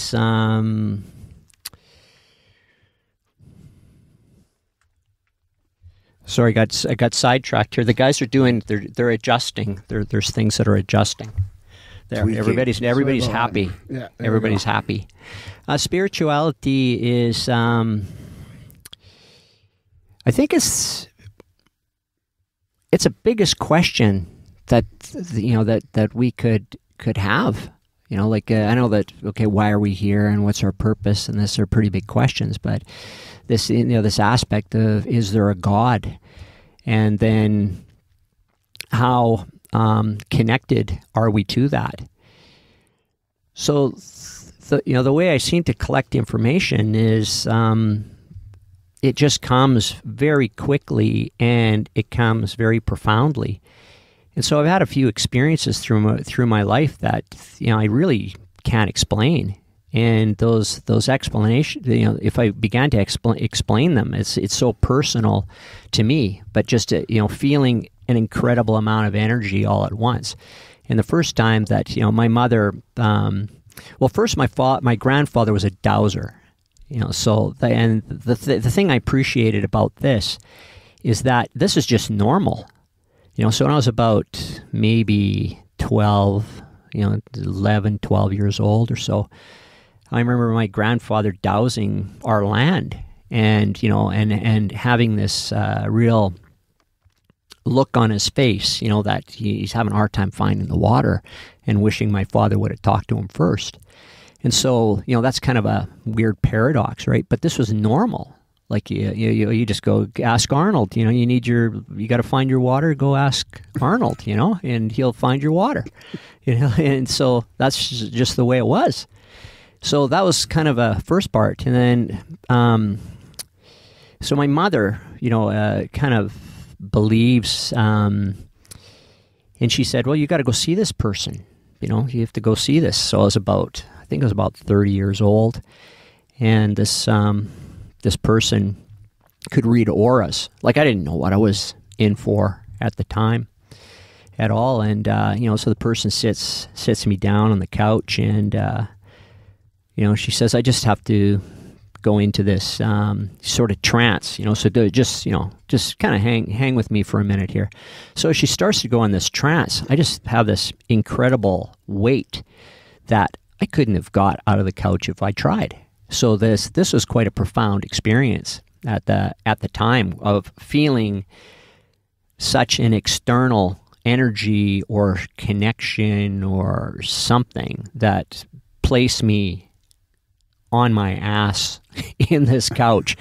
And as she began to read me, it was like, holy shit, like she is reading the shit out of me. Like, it's just incredible, you know, every aspect of it. And I'm sitting there going, holy shit, this lady knows me better than I know myself. Wow. And so that was pretty profound.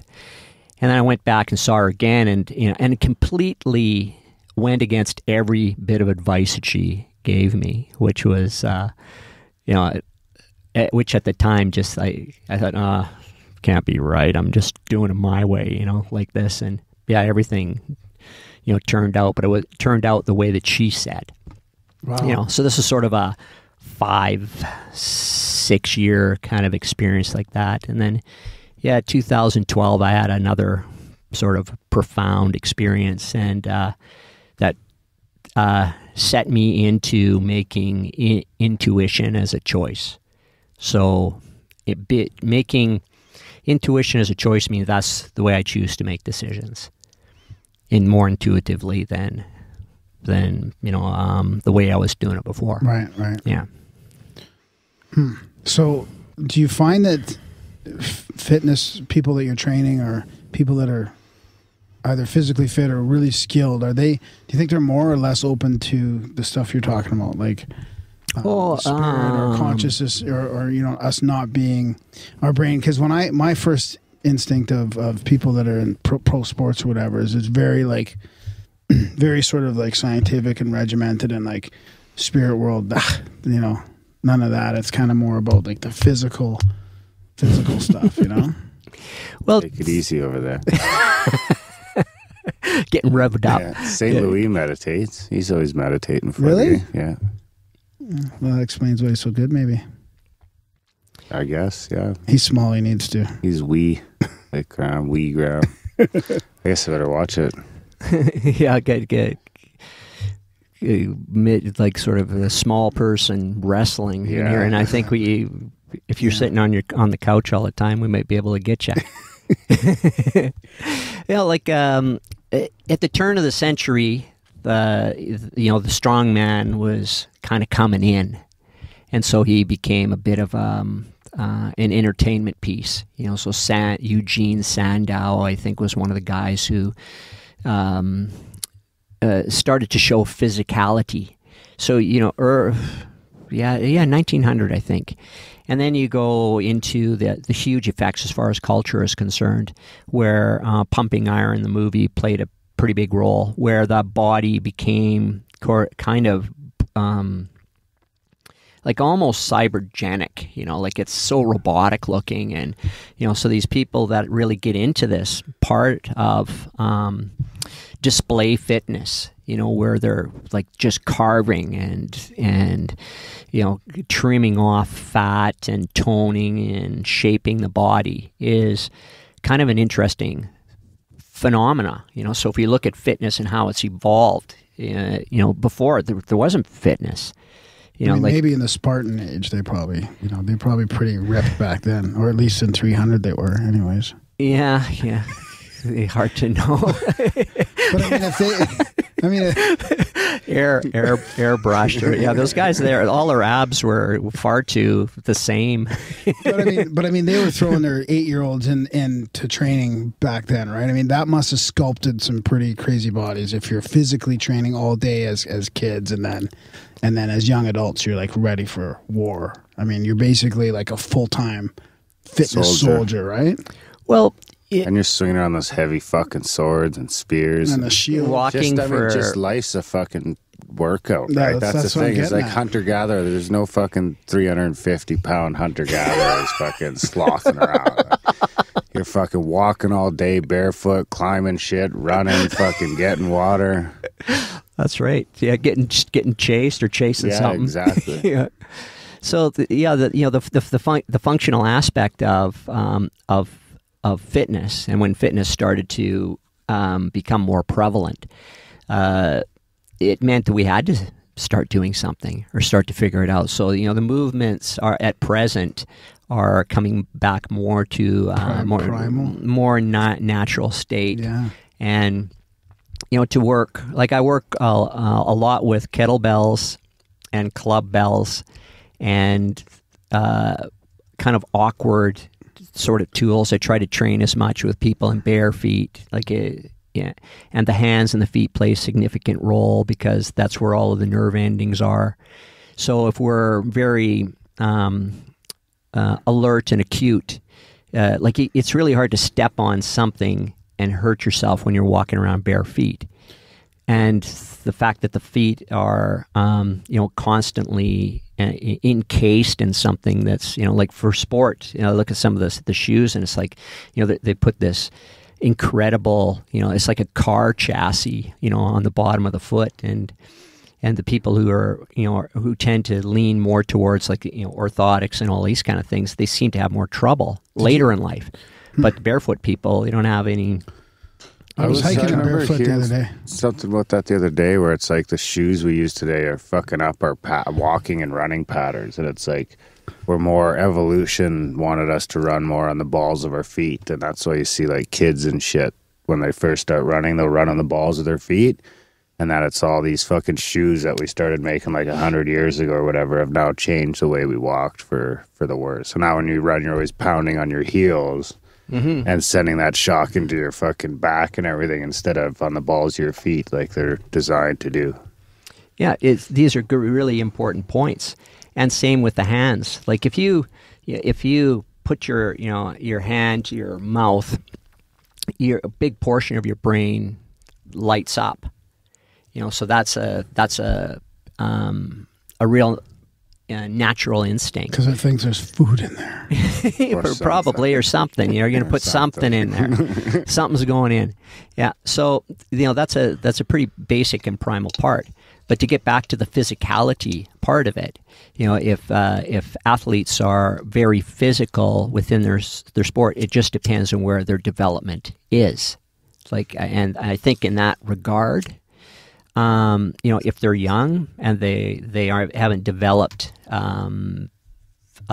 sort of emotionally or even intellectually or spiritually, then they're going to use physicality as their as their main point. But you can't go all the time with it. It just becomes, it's smarter to go with a wider wisdom. And sport, an easy way to understand sport in very simple performance is that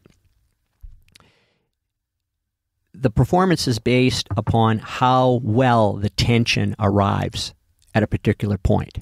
So slap shot, punch, tennis, whatever. There's a point of tension where all of the effort is put into the impulse of the sport, of the skill, Of the play. of the play. Yeah, and then the body's ability, or the athlete's ability to be able to relax. So who can relax better is better at sport.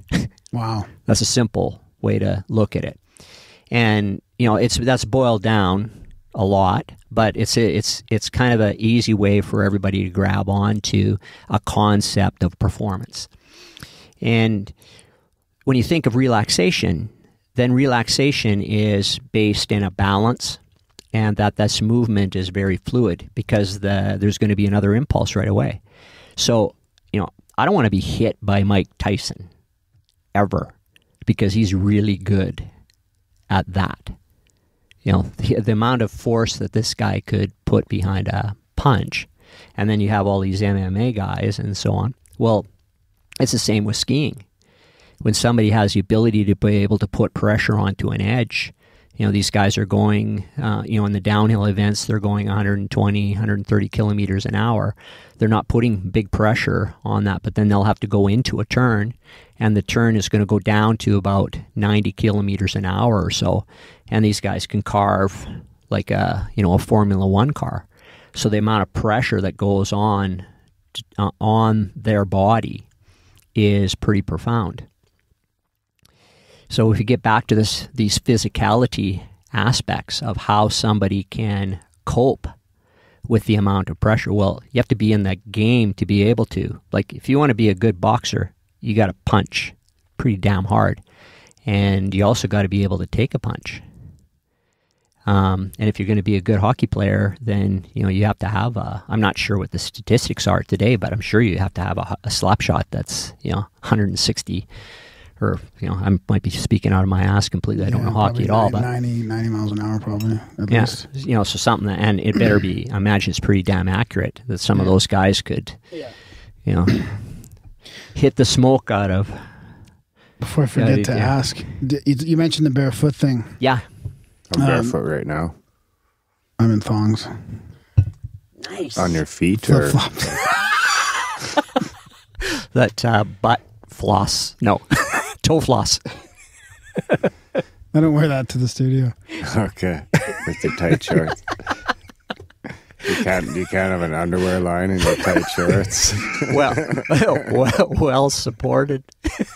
Did you? Were you hiking in hiking boots today? I was in running shoes Were you in today. running shoes? Yeah, because it was pretty rocky. Right. Yeah. And I hike in my trail running shoes myself. So Then Graham has these fucking mechanical mods he straps onto his feet. Like, sorry, mechanical. Oh, he's just fucking. I'm serious. Just they're like fucking. They got big spikes on them. They strap. Oh, over those things. Yeah. Oh, yeah. Yeah, like for ice. Crap-ons or.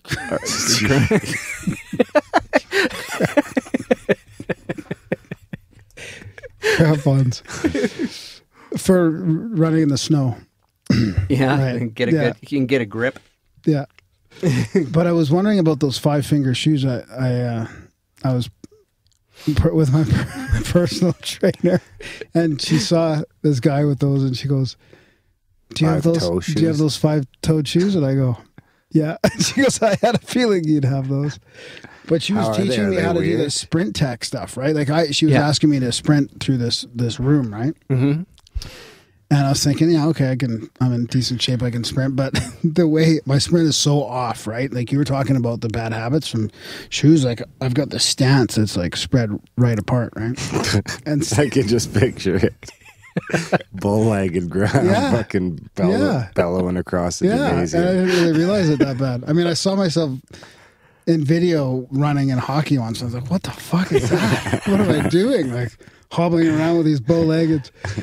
And she was teaching me how to sprint like straight, like with your feet straight and like on the balls of your feet, like you're talking about. And it's crazy how different it feels and how awkward it feels. But anyways, I was thinking I should wear those in the gym. If you think that it's better to be like, are those better than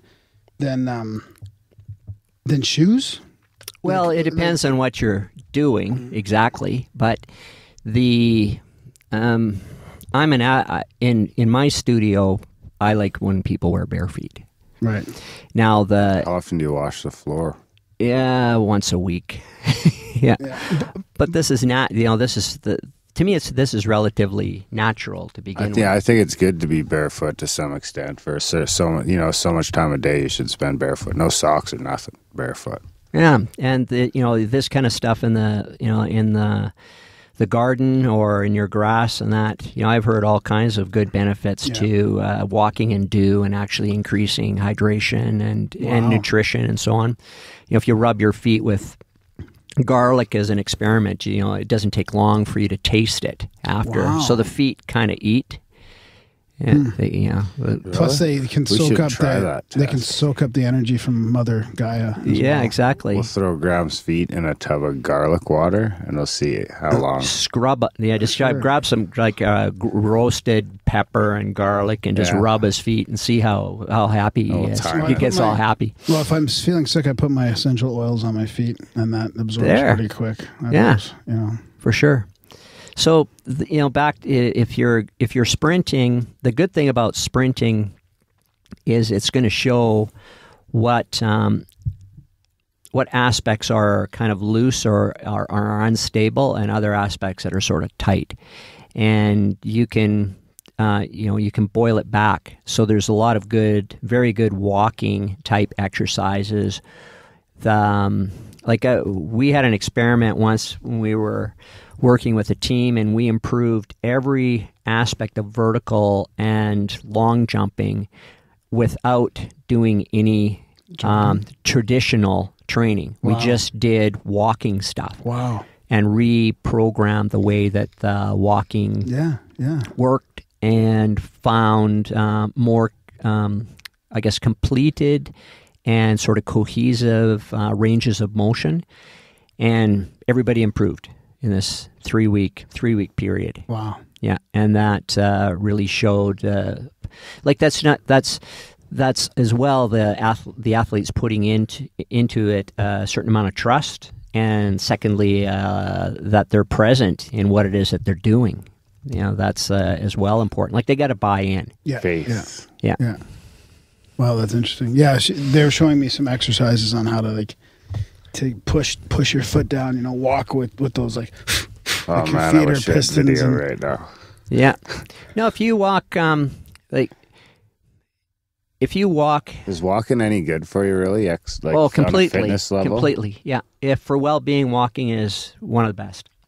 By far. For cardio or just for how far do you have to walk to really get any cardio advantage? Well, it depends on how fast you're going. Well, I'm not going fast. I'm just, Strolling walking. along?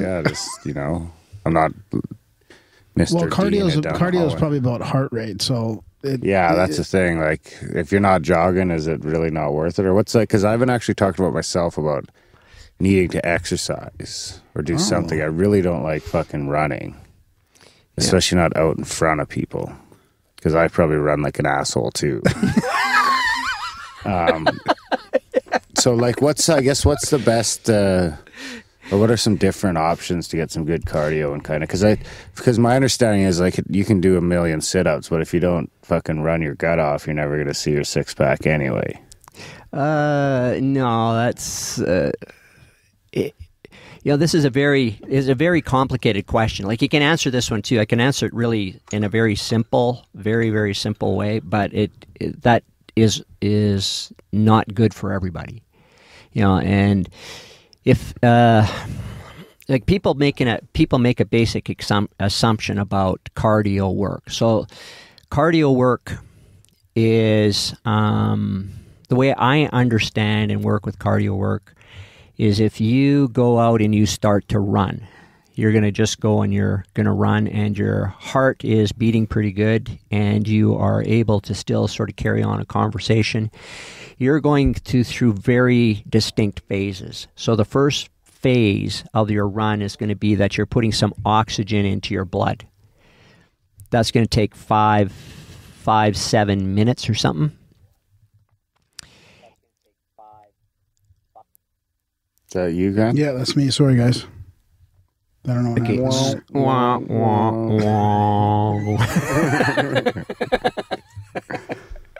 Who needs a soundboard? We got Marty. Just sit here and make noises. Yeah. So to get back to the idea that jogging or cardio is going to be good for you. So the first 7 minutes, your blood is just getting oxygen, and that oxygenated blood is going through your system. So that's a pretty important part, because when you go to sleep at night, all your blood, 75% or so, your blood pools into your organs. The other 25% is in your brain, skin, and muscles, and so on. When you start to exercise, then blood is transferred, and so now you have this bigger amount of blood that's going. So you get a bit more in your skin, you get a bit, a lot more in your muscles. And so that's sort of 75% transfers. Now, how you transfer that is important, because you want to do it gradually. So that's the first thing. The second thing, when you start to run like longer, per se, you're using readily available energy, which is usually glycogen. And so whatever it is that you ate the day before is being burned. So a lot of times for people, and it depends on where they're at, so I'm making a really general statement right now, is that you start running and you run for 40 minutes. You haven't run at all before, and then you're starving.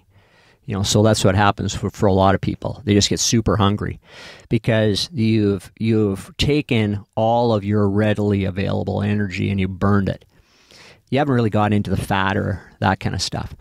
So if you're going to talk about losing weight, if that's what you're talking about, then that's a different effort, and that's a big thing, because you're dealing with all kinds of emotional stuff, because there's so much emotion that deals with food, and you're dealing with the concepts of how you try to gain energy, and you're changing pretty significant habits. So that's a hard one for a lot of people. Like, you have to be ridiculously determined and constantly showing yourself something. Like, if you pick something up, like pick up something that's 20 pounds or 10 kilos or something like that, and if you figure you're 10 kilos overweight, just carry that 10 kilos around all day.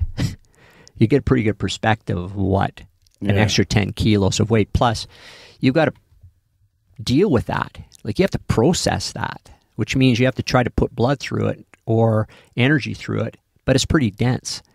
So cardio, I think why people do cardio, and especially when they're in their, in their at least 30s or to 50s, is they give their brain a chance to relax, because you breathe hard.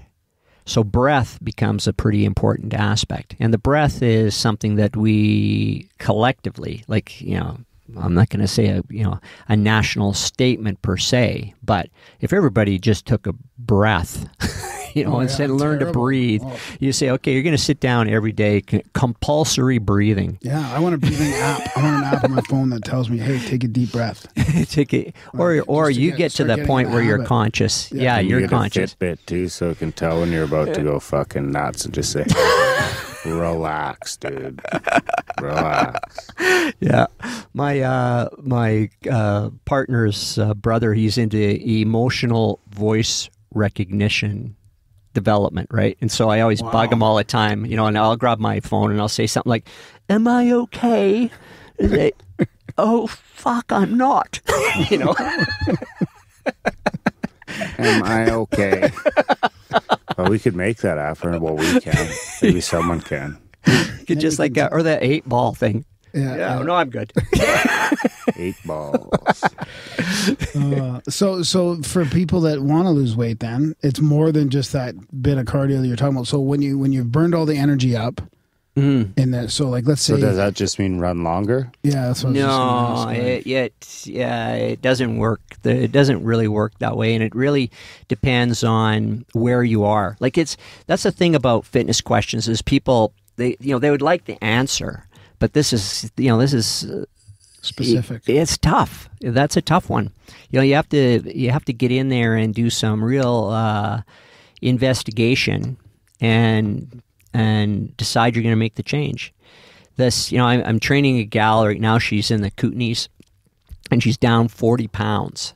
She's lost like 40 pounds. Think of 40 pounds.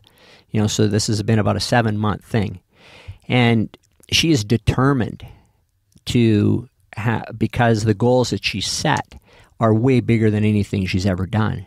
So when somebody sets a goal, what people do is they should, in the beginning, believe that the goal can actually happen.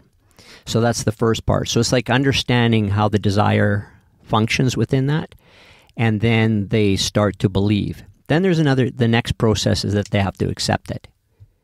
So once they accept that, everybody has done something, right? You guys, with the podcast, at some point in time, it was a concept. You're sitting around and you're talking, and all of a sudden, somebody spurts an idea. We should do a podcast, and then all of a sudden it's like, holy shit, we could do this. There's that's that point of accepting. Then the work begins. So the interesting part of when the work begins, from what I've seen, is that they then get to a point where this acceptance kind of leans into this point that they release it, and it's going to happen. Versus, and that's that observing point. So if I wanted to change my weight, then I've got to set a goal that is offsetting. So the first thing is, if people come in and they say, I wanted to lose 10 pounds. I say, God, that's boring. Like you're going to have to not eat. That's what I was thinking where I am about 10 pounds. I don't even have to lose it. I just want to, change its location maybe. Because I could use a little more butt. If I could do it for my gut, I've got a suggestion. Change its location. You're gonna shift it over. No, here. I was thinking 10 or 15 pounds too. That's okay, so if you're gonna lose down it to that level, it's not even that I'm overweight per se. I'm probably like right on where I should be. It's just I got my beer gut. My gut, yeah. I like to call it a dad gut because I don't drink a lot of beer, but I do eat a lot of potato chips. That's my downfall. Because I eat fairly healthily, but I eat a lot of sugar in my coffee and such, and then I fucking crush a big bag of chips pretty well every night. Yeah, that's a lot of calories, man. So But I don't want to. So I want to keep the chips. I'd rather add something than just subtract. I've got the answer. No, really, like for the cardio thing. How is this as a plan for Darren? He doesn't want to run in front of people. Yeah. He doesn't want to get a gym membership, probably. Right? No. There's a whole bunch in Calgary, there's a whole bunch of stairs. Outside stairs, like stair cases. Like there's one near my place. There's one, a bunch of them by the river. You probably drive by them all the time. You probably don't. You might see people running up and down them or not. Yeah, I know. 10, 20 minutes on those stairs going up and down, and you're like, whew. Walk them. Oh, there you go. Yeah, okay. Walk them. So don't run them. Walk them. Why is that? Because it's where you start. Oh, okay. Yeah, so first where you start. Right. And then you have to watch with running stairs a lot because the knee is in a weird position. It's like you're always going up and it's pretty hard. So it depends on where you're at. So if you're in, if you're like in super duper shape, then, maybe it's going to have some benefit. But I'd go longer and slower if you're changing weight. Okay. Now, hiking is a really good way, and especially with a bit of a pack, and especially if the terrain is up and down, and you can cover a lot of terrain with hiking because you have to pay attention to something else. Like when you start getting into flat surface running, you don't have to pay attention to too much.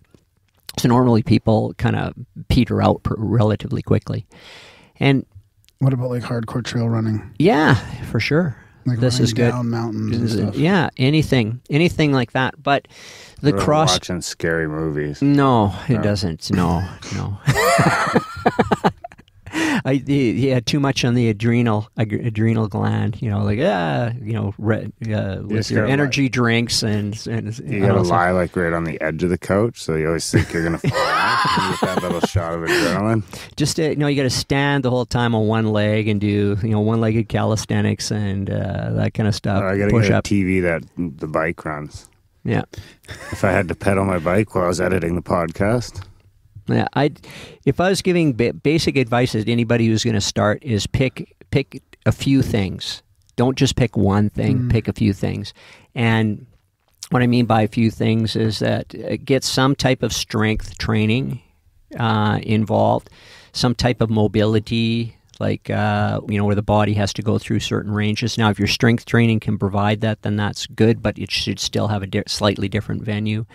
Some activity that you're working in duration, and duration meaning that you're creating some sweat and you're having to breathe a little bit harder for a length of time. And then pick something that is kind of very restorative or recreational, and like gardening, carpentry, this type of stuff, yard work, and use it as a bit of an activity. But you've got pillars. So, we've got a thing on our, if you sign up on our website for an email thing, you get a thing on our essentials. And these essentials have, it's a good discussion document, and it gives some ideas, very basic ideas on how to create a diversity within. I like to work within the 3-month program, and a 3-month idea, because that's sort of a change of blood. There's also an ability to be able to pay attention for 3 months. So if you decide you're going to do something, right, you could say, okay, 3 months kind of works like a season. So we talked a little bit about, the Kananaskis and the good cross-country things. So, go cross-country skiing, twice a week, and, then during the week, do a yoga class and get a strength regime of some kind where your body goes under good tension. That's important. I had a theory. I'd like to run it by you now. I never even thought about this until right now. So for a while there, I did this. Are you in the zone, you think? Are you like in the zone right now? Fuck yeah. What was the word? You're in a flow? Flow state. Flowing. So no, about actually, it was when we started the podcast. Darren might remember. I went on this spurt where I was trying to do like 100 days in a row. I don't know if I don't know if I planned to do 100 days in a row of exercise of some sort, right? Mm-hmm. And before that, when I moved to Calgary, I was in this phase where I was thinking of doing a variety of fitness and exercises, right? So it could be like a little bit of biking, a little bit of swimming, a little bit of running, a little bit of yoga, qigong, maybe like a bunch of different things. Yeah, maybe light weights or whatever, but I really wasn't into weights at all. And doing at least one of those every 3 weeks. Like I had this thing in my head that after 3 weeks you lose what you gained, or there's a 3 week thing. Yeah, there's a 3 week thing. There is. I'll tell you why that is. And if I did a wide variety, like let's even say like 15 different activities within a 3 week period, and just constantly did that, I'd have a very well balanced, like fitness level, and hopefully and focus. Emotional and focus and everything else too. Yeah. 2 to 3 weeks represents how the central nervous system functions. So you can gain new pathways or new directions. Yeah. And, that's plasticity. Like forming habits. Yeah, it is for sure. And picking, the theories out there are to pick one and kind of make it happen. But, and I can agree with that. If you're going to do something and you say, okay, you're going to start exercising, that's one thing. And you're going to do that for 2 to 3 weeks. Well, this is a nice blend of willpower, and motivation, and it's also a nice blend with our actual physicality, how our nervous system functions. And central nervous system is kind of an interesting thing because it is something that fatigues very quickly, and we don't necessarily always train with it. I got to work with a guy who was constantly on top of the central nervous system. And when you think of it in terms of it's something that is highly skilled. Like if you do something like running, then it's not necessarily that highly skilled unless you're running down a hill with all kinds of obstacles and things and so on. You have to be like super attentive. Or Exactly. You're gonna fucking die. Yeah. Yeah. So then our nervous system has much more impact against it.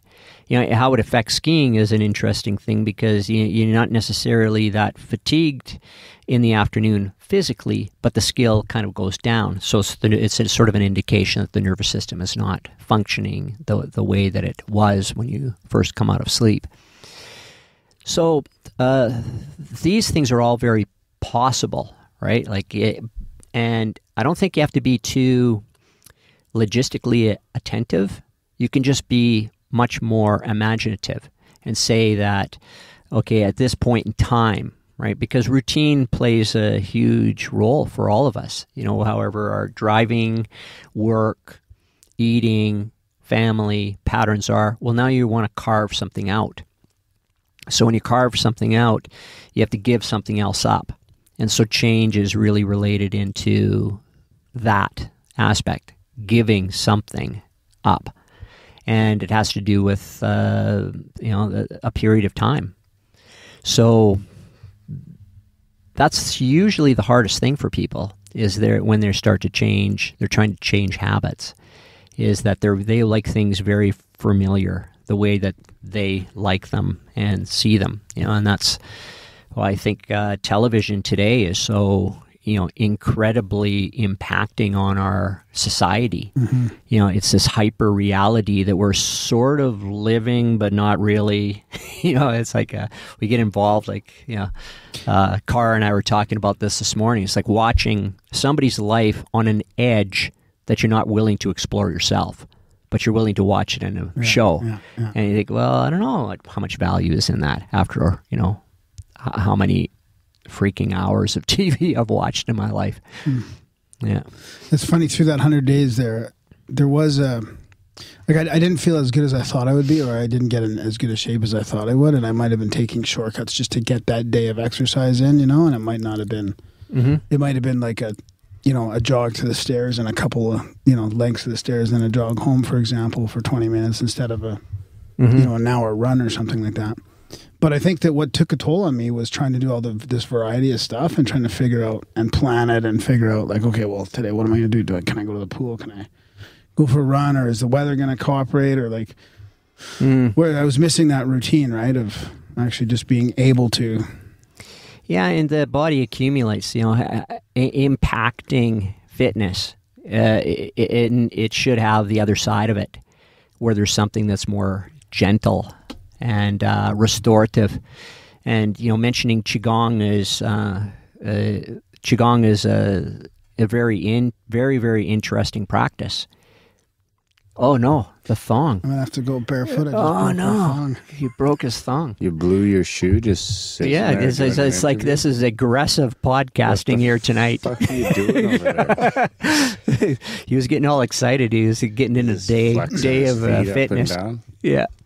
But qigong is in direct translation is energy work, and energy work on the vital body. And my introduction into qigong was maybe in 2000, I think. Prior to that, about 10 years before that, I had tried to have some understandings of Tai Chi. So qigong and Tai Chi, Tai Chi is the sort of martial arts version of energy, and qigong could be the energy work or medical approach to it. So I've studied a couple different styles of these things, and the qigong with breathing is very interesting because it helps to connect with our vital energy, and then to actually begin to recognize that. So you can make a connection with how energy begins to function and how you can begin to and maintain much more effective or balanced energy. So it's another thing that can come significantly into play. If you did Qigong for 100 days, you would notice a difference, a significant difference. Yeah. You know, and I did a 120-day challenge about 4 or 5 years ago now, and did Qigong 2 times a day for 120 days. Wow. And it made an incredible change to being much more deeply aware of my body, first off, in detail, and how to actually relax and open the joints and so on. So if you get back to your comment, Darren, about running, it's also important to consider how the joints are functioning. So to open up joints, like to open up your hips and to open up your shoulders, meaning, if you can lift your hand right up over your head, and how open your shoulders can be, how open your hips can be, then elbows and knees and wrists and ankles and so on. And when there's an ability for the mind to be able to connect to the joint, then that's where proprioception is. And proprioception is an interesting part of perception. So it means that we actually can view things. We're confident in our movement. We can see something and then actually go and physically do it without kind of not even realizing that we're not participating. And that this is a pretty good way to do it. Qigong can definitely help you to, at an introductory level, understand your body much more deeply. It seems like yoga would be very similar too. Yeah, yoga is, the trance is yoke or union, was what yoga means. So it's a connection. So connecting to, and exactly the same, but just in a different way. Yeah. Because the postures are part of the evidence. Whereas Qigong, the movements are much more subtle, right? So if there was a blend of the two, and we've got these opportunities now. Yeah. You have to understand that these things, they come out they came out a very long time ago for some reason, right? Like, learning to meditate. Right now, the Nepalese or Tibetans are, maybe they're the world class, for meditation. They say the Indians say, well, no, maybe we're really good at it too, but these guys, one person learns to the next. I think the Indians helped to teach the Nepalese way back when from yoga, so that they could hold the posture long enough to be able to meditate. How much does fitness or physical, let's say physical fitness, play in enabling you to connect with spirit or to sense metaphysical things? Like, and what I'm thinking about is Joel McMoneagle, one of the top remote viewers. Like, he was in the Stargate program, one of the top guys, one of the first guys. And he's still around. He's a little older now, I guess, but I heard him on a podcast, and he mentioned that how important it was for him to stay physically fit in order to be able to sense, I guess, or to leave his body. So he must be quite empathic. With his body to be able to leave it or feel, or to remote view. Well, then he has a very good understanding of his individual needs and what those needs are. If I let my mind completely wander in imagination, I think that everything is connected in a similar, relatively similar way. So I don't think that how the cells work, and how in their sort of geometry, and how the synapse in the brain begin to function. It could be the same amount of stars. I don't know. Like, there could be the same number of synapses there are stars, or more, or so on. So these concepts are, like, how do we physically connect with things? This is fathomable in many respects. But when we're connected to our own body, and we have an understanding of our basic needs, our basic physical needs, then, and how these can remain in balance, then we're conscious of whatever it is that we're putting in, and we're conscious of whatever it is that we're putting out. So I would say it plays a significant role in the metaphysical part, because if you're completely unaware, like if you walk into a room and sometimes you say, "Well, I'm really attracted to this person," but that person I don't have anything to do with, and I don't even know either one, right? We have natural attractions. Now, however those natural attraction works, first part we always hear, it's chemical. Oh, they got good chemistry. They say everybody accepts it. We kind of maybe marginalize it a little bit. They say, oh, they have good chemistry, and we, if your mom said that or your grandma said that, you go, oh yeah, okay. You sort of know what it means. But then to understand now, we'll say the term, oh, he has nice energy. And they say, well, okay, you can't quantify it in that regard. So the physical part of it, when you're saying capacity, like to be able to deal with something metaphysically. Like I watched a YouTube thing, some 94-year-old Qigong master who looks like a 30-year-old guy doing these martial arts movements and preparing himself for a day's worth of Qigong. For myself, I do a little bit of energy work with some of my clients, and I find that it depends on how deeply I connect. How deeply I look in, or allow myself to look in, and then I do feel sometimes that whatever physical symptom that they have, and it helps me to understand a little bit deeper to where that comes from. So it's all good and fine to be able to solve something, but I think it's more important to be preventative. It's pretty simple if we don't screw ourselves up too much. What kind of energy work? I just have a basic sense. So if it comes down to a discipline, it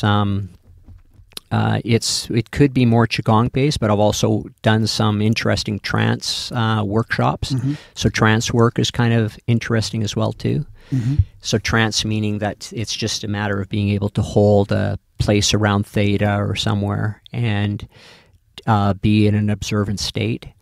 And to simply explain this to people, it is based in the effect of intention, and at a very deep level of the body.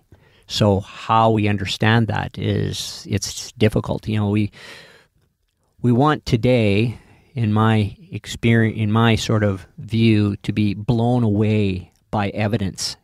Like that's what this whatever the conscious shift is now.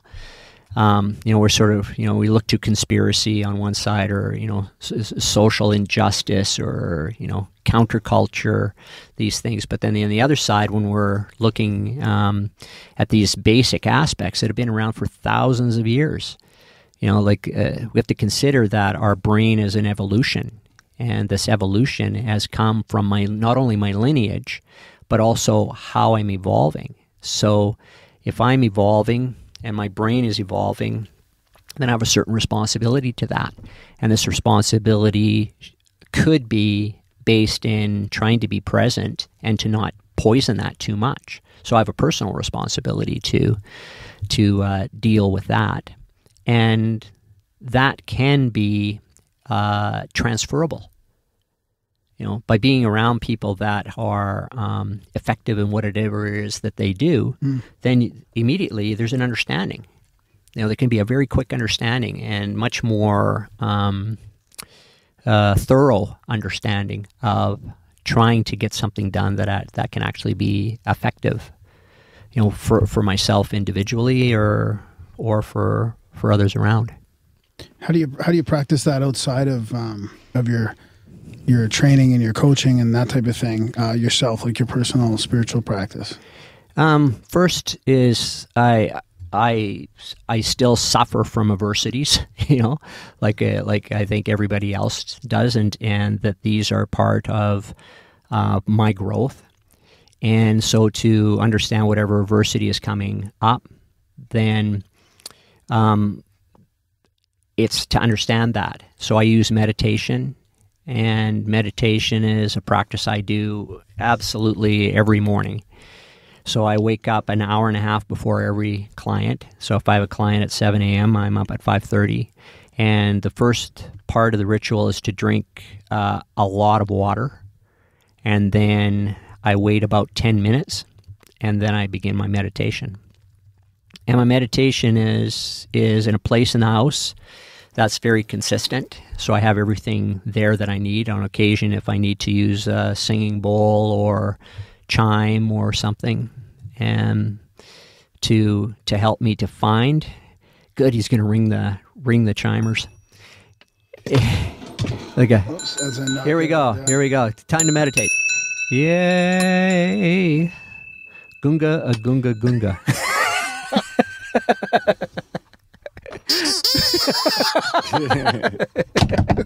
Whoa. Yeah, so meditation is for sure a very important part. I do it with sitting on my feet, and Sitting on your feet, really? Yeah. So I don't do it with my feet crossed in front, and I have a little block that I keep under my hips, and I meditate for approximately a half an hour or so. I try to achieve the deepest state that I can, and I have certain cues that how the energy around me feels, and then whatever it is that I begin to connect with. It's a higher self for sure. And sometimes there's a lot of information that comes. Sometimes there's a lot of colors that come. Sometimes there's a lot of physical feelings that come. And then that helps me deal with whatever it is that I think I'm going to be dealing with that day or so on. Yeah. What would other peers of yours think about that practice? Like, are they open-minded? Like, do you think that the whole fitness regime, like the whole, like you've been through coaching, you've been through, like, you've coached with other people, you've coached coaches, you're training a bunch of people. Like, is that, and I know you might not be open, like, let's just say everybody knew that you practiced this you had this spiritual practice. Do you think they'd be pretty open to it? Oh no, I've definitely lost friends, or there's been some distance. But then on the other side, I've also gained. Yeah. So when it comes down to this part of judgment, if I'm judging, then I tend to attract that as well too. So that's a harder that's a harder understanding for sure. The fitness culture or industry is broad. Like, it is very open in all different directions. Yeah. And that's a really broad, when it comes to coaching or ski coaching, then the community is pretty ridiculously small. Right. Yeah, very small. Yeah. And some of the people, I worked with one coach, a very good friend, and he has a more interesting perspective. He as well works as an artist, and so I think he's exploring or on the edge of this stuff. But these are personal journeys. Everybody is at a particular place, and the aspects of this, sort of the spiritual culture are this, like, oh, you should have seen the awakening that I had, man. Like, this is like, ooh. And I thought, like, that's so personal. Like, I've done past life regression, with Dirk and this stuff. You can only you've got to be with such a refined tactician like Dirk that he can have a sense of what you're going through, it's like being, it's like having, in some regards, like, deep analysis accounting wise into your business or something. The accountant understands, they can go in there and dig deeply into it, and you go, you're dealing with something that's very tangible. Now you're dealing with something that's completely intangible. And this intangibility is like, it's like when there's three people in the room and two people are talking about somebody that the third person doesn't know. Right? It's the same thing in my mind. So spiritual awakening is highly personal. It's people are going to crackpot, but they'll crackpot about your political views or the car you drive or shorts you wear. Guy, intuitive man. I thought, I don't know if I know him that well, but I thought, he's gonna. Yeah, there we go. And the shorts aren't that short, but I was kind of hoping for real short shorts, the way that you guys are going on. Yeah, they're just short in Darren's eyes, and they're more snug than short. Right? He likes snug shorts. I'm a short guy. I don't like that. I'm sick of cargo shorts like flapping around below the knees and stuff. Oh, that's good point. Good point. There is that. It's like, what are you doing? You can't figure out whether you're wearing pants or not. Just cut them off. Right up high. Cut them off right above the knee. I went to a golf tournament the other day, and I had these pastel pink shorts. They're not, probably more coral than pink. Coral. You're saying colors that don't exist. Salmon. Yeah. And they were rolled up Coral twice. Salmon spring. With hints of fuchsia. Yeah. And they were rolled up twice, and rolled up twice. And I got the gears big time for that. Did you? Shit, yeah. Not just for me. Oh fuck, Plumber was all over me. Oh, was he? That's okay. Pretty good.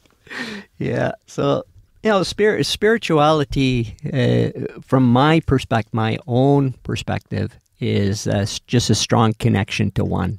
Yeah. Strong connection to self. And somewhere along the way, there's been stuff that's been placed in between that.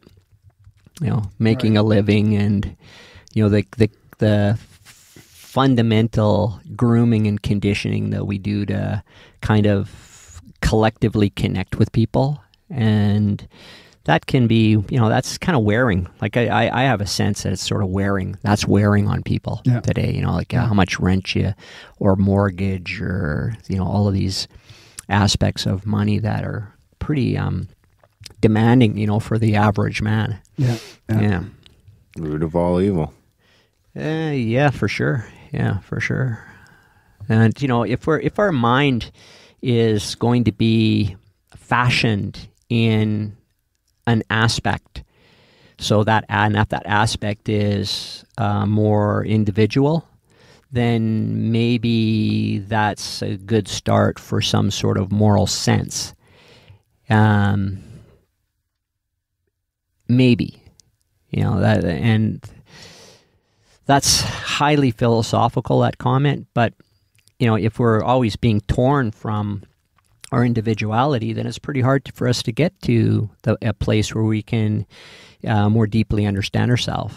And these aspects of compassion or aspects of I guess compassion would be the deepest part. And, if that can be empathic as well, too. Yeah. So that comment is something to ponder or not. It could be easily dismissed. And it's no different, in training. If I get back to fitness, in training, it's quite easy to really marginalize mental training. Either you can do it or you can't. And I disagree. I think you can actually train it. But you need to know yourself and your interests. You can't, like a fish can't climb a tree. Yeah. That's, yeah. Like Darren can't run down the street in front of people. Bow-legged. Too bow-legged. My shorts tight too shorts. snug. Tight shorts. Because your trainer didn't mention that. They say everything's good, No, but those shorts are a little My tight. shorts are too tight. You have to make sure that the load is properly tied down, though. Shorts- It gets Your too much shorts are wobble. so tight they're making you run bow-legged. I love it. Yeah, it's all good. The shorts have come up like 4 episodes in a row now. Yeah, I think we should stop it. I told him that you should see my yoga shorts. Yeah, bring them on. Bring it on, buddy. Bring it on. You'll teach My me a yoga- lesson. Yeah, my yoga shorts. That's gonna be like a little blog. Yeah, my yoga shorts. My yoga shorts. Well, Couple pictures. it's been a great chat. Where can our listeners track you down to get more Marty? Yeah. Well, I guess we do have actually quite a bit of local listeners these days too. So Yeah. yeah, that about me / Marty Hansen. Yeah. I guess it's going to go on your thing either. Yeah, I'll link to that. Yeah. Yeah, and then our company is M-2 Sport. So M2 Sport is motivation and motion. Nice. Yeah. And my partner Car's involved in that. She's like our business person. oh yeah, and that's who the CD is. Yeah, that's the CD. So Which we are going to use in this episode. yeah, so Hopefully that's you like it. the first We haven't listened to it yet. first one. It's folky, kind of folky Canadiana. She Oh, writes good. all her own Nice. stuff. Yeah, she's talented in the respect of piano and guitar and songwriting. And Well, I can tell by the titles that there's some pretty cool songs on there. yeah, and Oh, it's yeah, you it's judging all a in the book by its cover flavor, over there. Is that what's going on? the flavor of Southern Alberta. Oh, nice. Flavor, yes. There you go. So, is there anything else that? No, I want to really make compliments to your guys' effort and the work that you're doing. I think is helps people to sort of gain a permission and with that as well, explore some ideas. So I think it's pretty groundbreaking from what I can see out there. Thanks, buddy. Yeah, free flowing, giver. Yeah, learning a little bit with an open mind and no Yeah. judgment, and just free Some flowing. judgment. Some judgment. Little Mostly bit. about shorts. Darren. Yeah. Yeah, because that's I think that's an interesting part of this stuff. You don't have to agree with it, but if it works for you, then that's great. Yeah. So there's lots of different views, lots of different ways. Yeah, exactly. We're never going to figure it out if we don't have the conversation. So No, and I've been Yeah. thinking about it more lately, and I'll talk about this more because I've been sort of honing this phrase, but honing. it's almost like I don't really care The about the super answer. I'm phrase. becoming like I really don't care about the answer. It's like acknowledgement of the mysteries or the phenomena or acceptance of it that is sort of becoming more important to me. And I think as a culture, if we all would accept the mystery, then the answers might come eventually. But Yeah, I heard a good statement the other day that nature is kind of spirit visual, or yeah. okay, and then spirit is nature invisible. So I thought I like that. Nature is something to reconsider. In this, I can't remember the guy's name now. We saw him he was on the pod, or they brought him in on the. yeah, Michael Sarian. Yeah. Michael He talks Michael a little Cerian. bit about the the Decepticon. antipathy of nature. Yeah, So, like our sort of hatred of nature, and I kind of agree with him in this in this regard. So, yeah, all good stuff. Yeah, thanks, Marty. It's nice to have you in studio and we get the face-to-face Yeah, it seems like we conversation. finally got the in-studio audio bugs worked out too. Yeah, That's the audio is a lot better than it has been, so that's good. Yeah. Good with Actually, our better than Skype usually. The last in-studio we had one was probably Skype would almost been Better, really, eh? yeah. Wow. No, it's been a good, and But you your guys got a mic nice setup. etiquette has Thanks. been exceptional. My mic, yeah, I can hear myself deeply. Thanks, guys. Yeah, thanks a lot, problem. Marty. The logs were laid in sequence near the meadow. Near the meadow, they were laid there with their hands. They built their cabin log by log some time ago, with only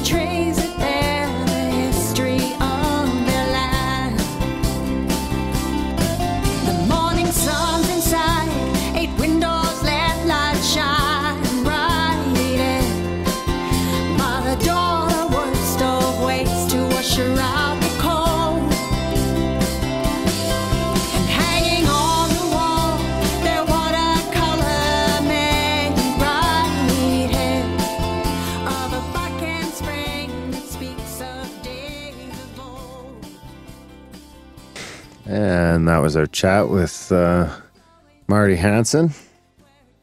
So how'd you think of that? That was great. That was a lot of fun. Yeah, it was. Good one. Yeah. Was it worth missing out on indoor CSETI? No, it's outdoor season. Yeah, it's still September, so Indoors just in the winter?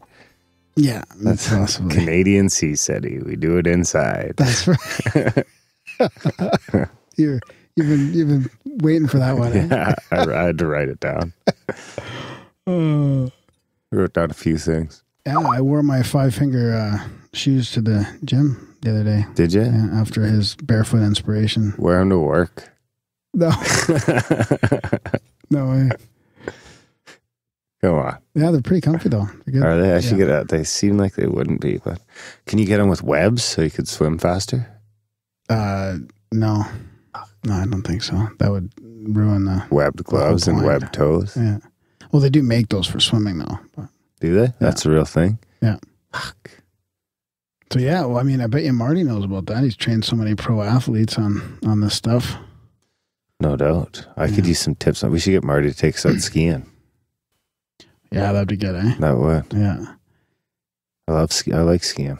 Yeah. How about that? How about that regimen? Eh? Meditating every morning beforehand. That's pretty.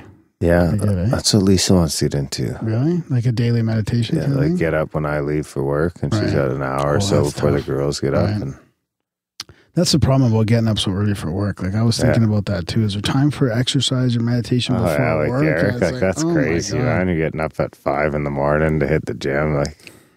Then you got to be in bed at 9, right? I know. So which means you're getting home from work and you got a couple hours and you're in bed. Yeah. I guess it's just a matter of where you take your time.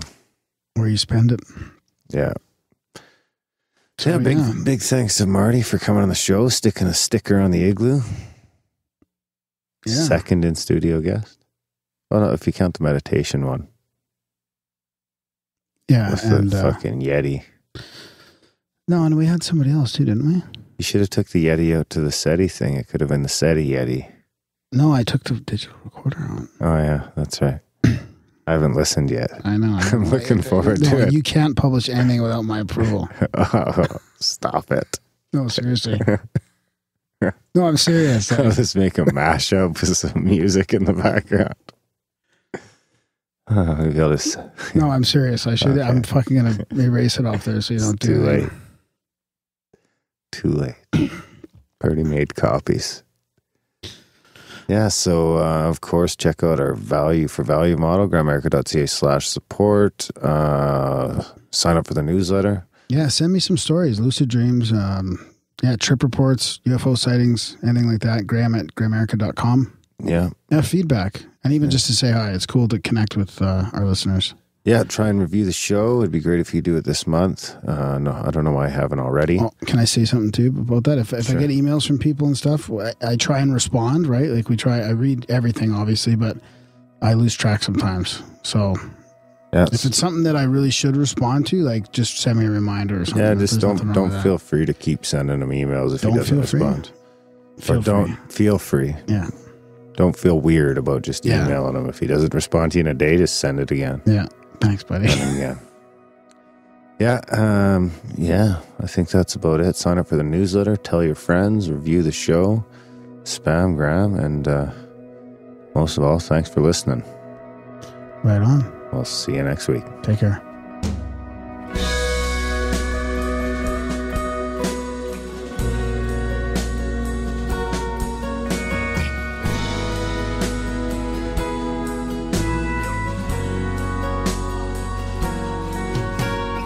It was a cold November down by Camelot.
conspiracies and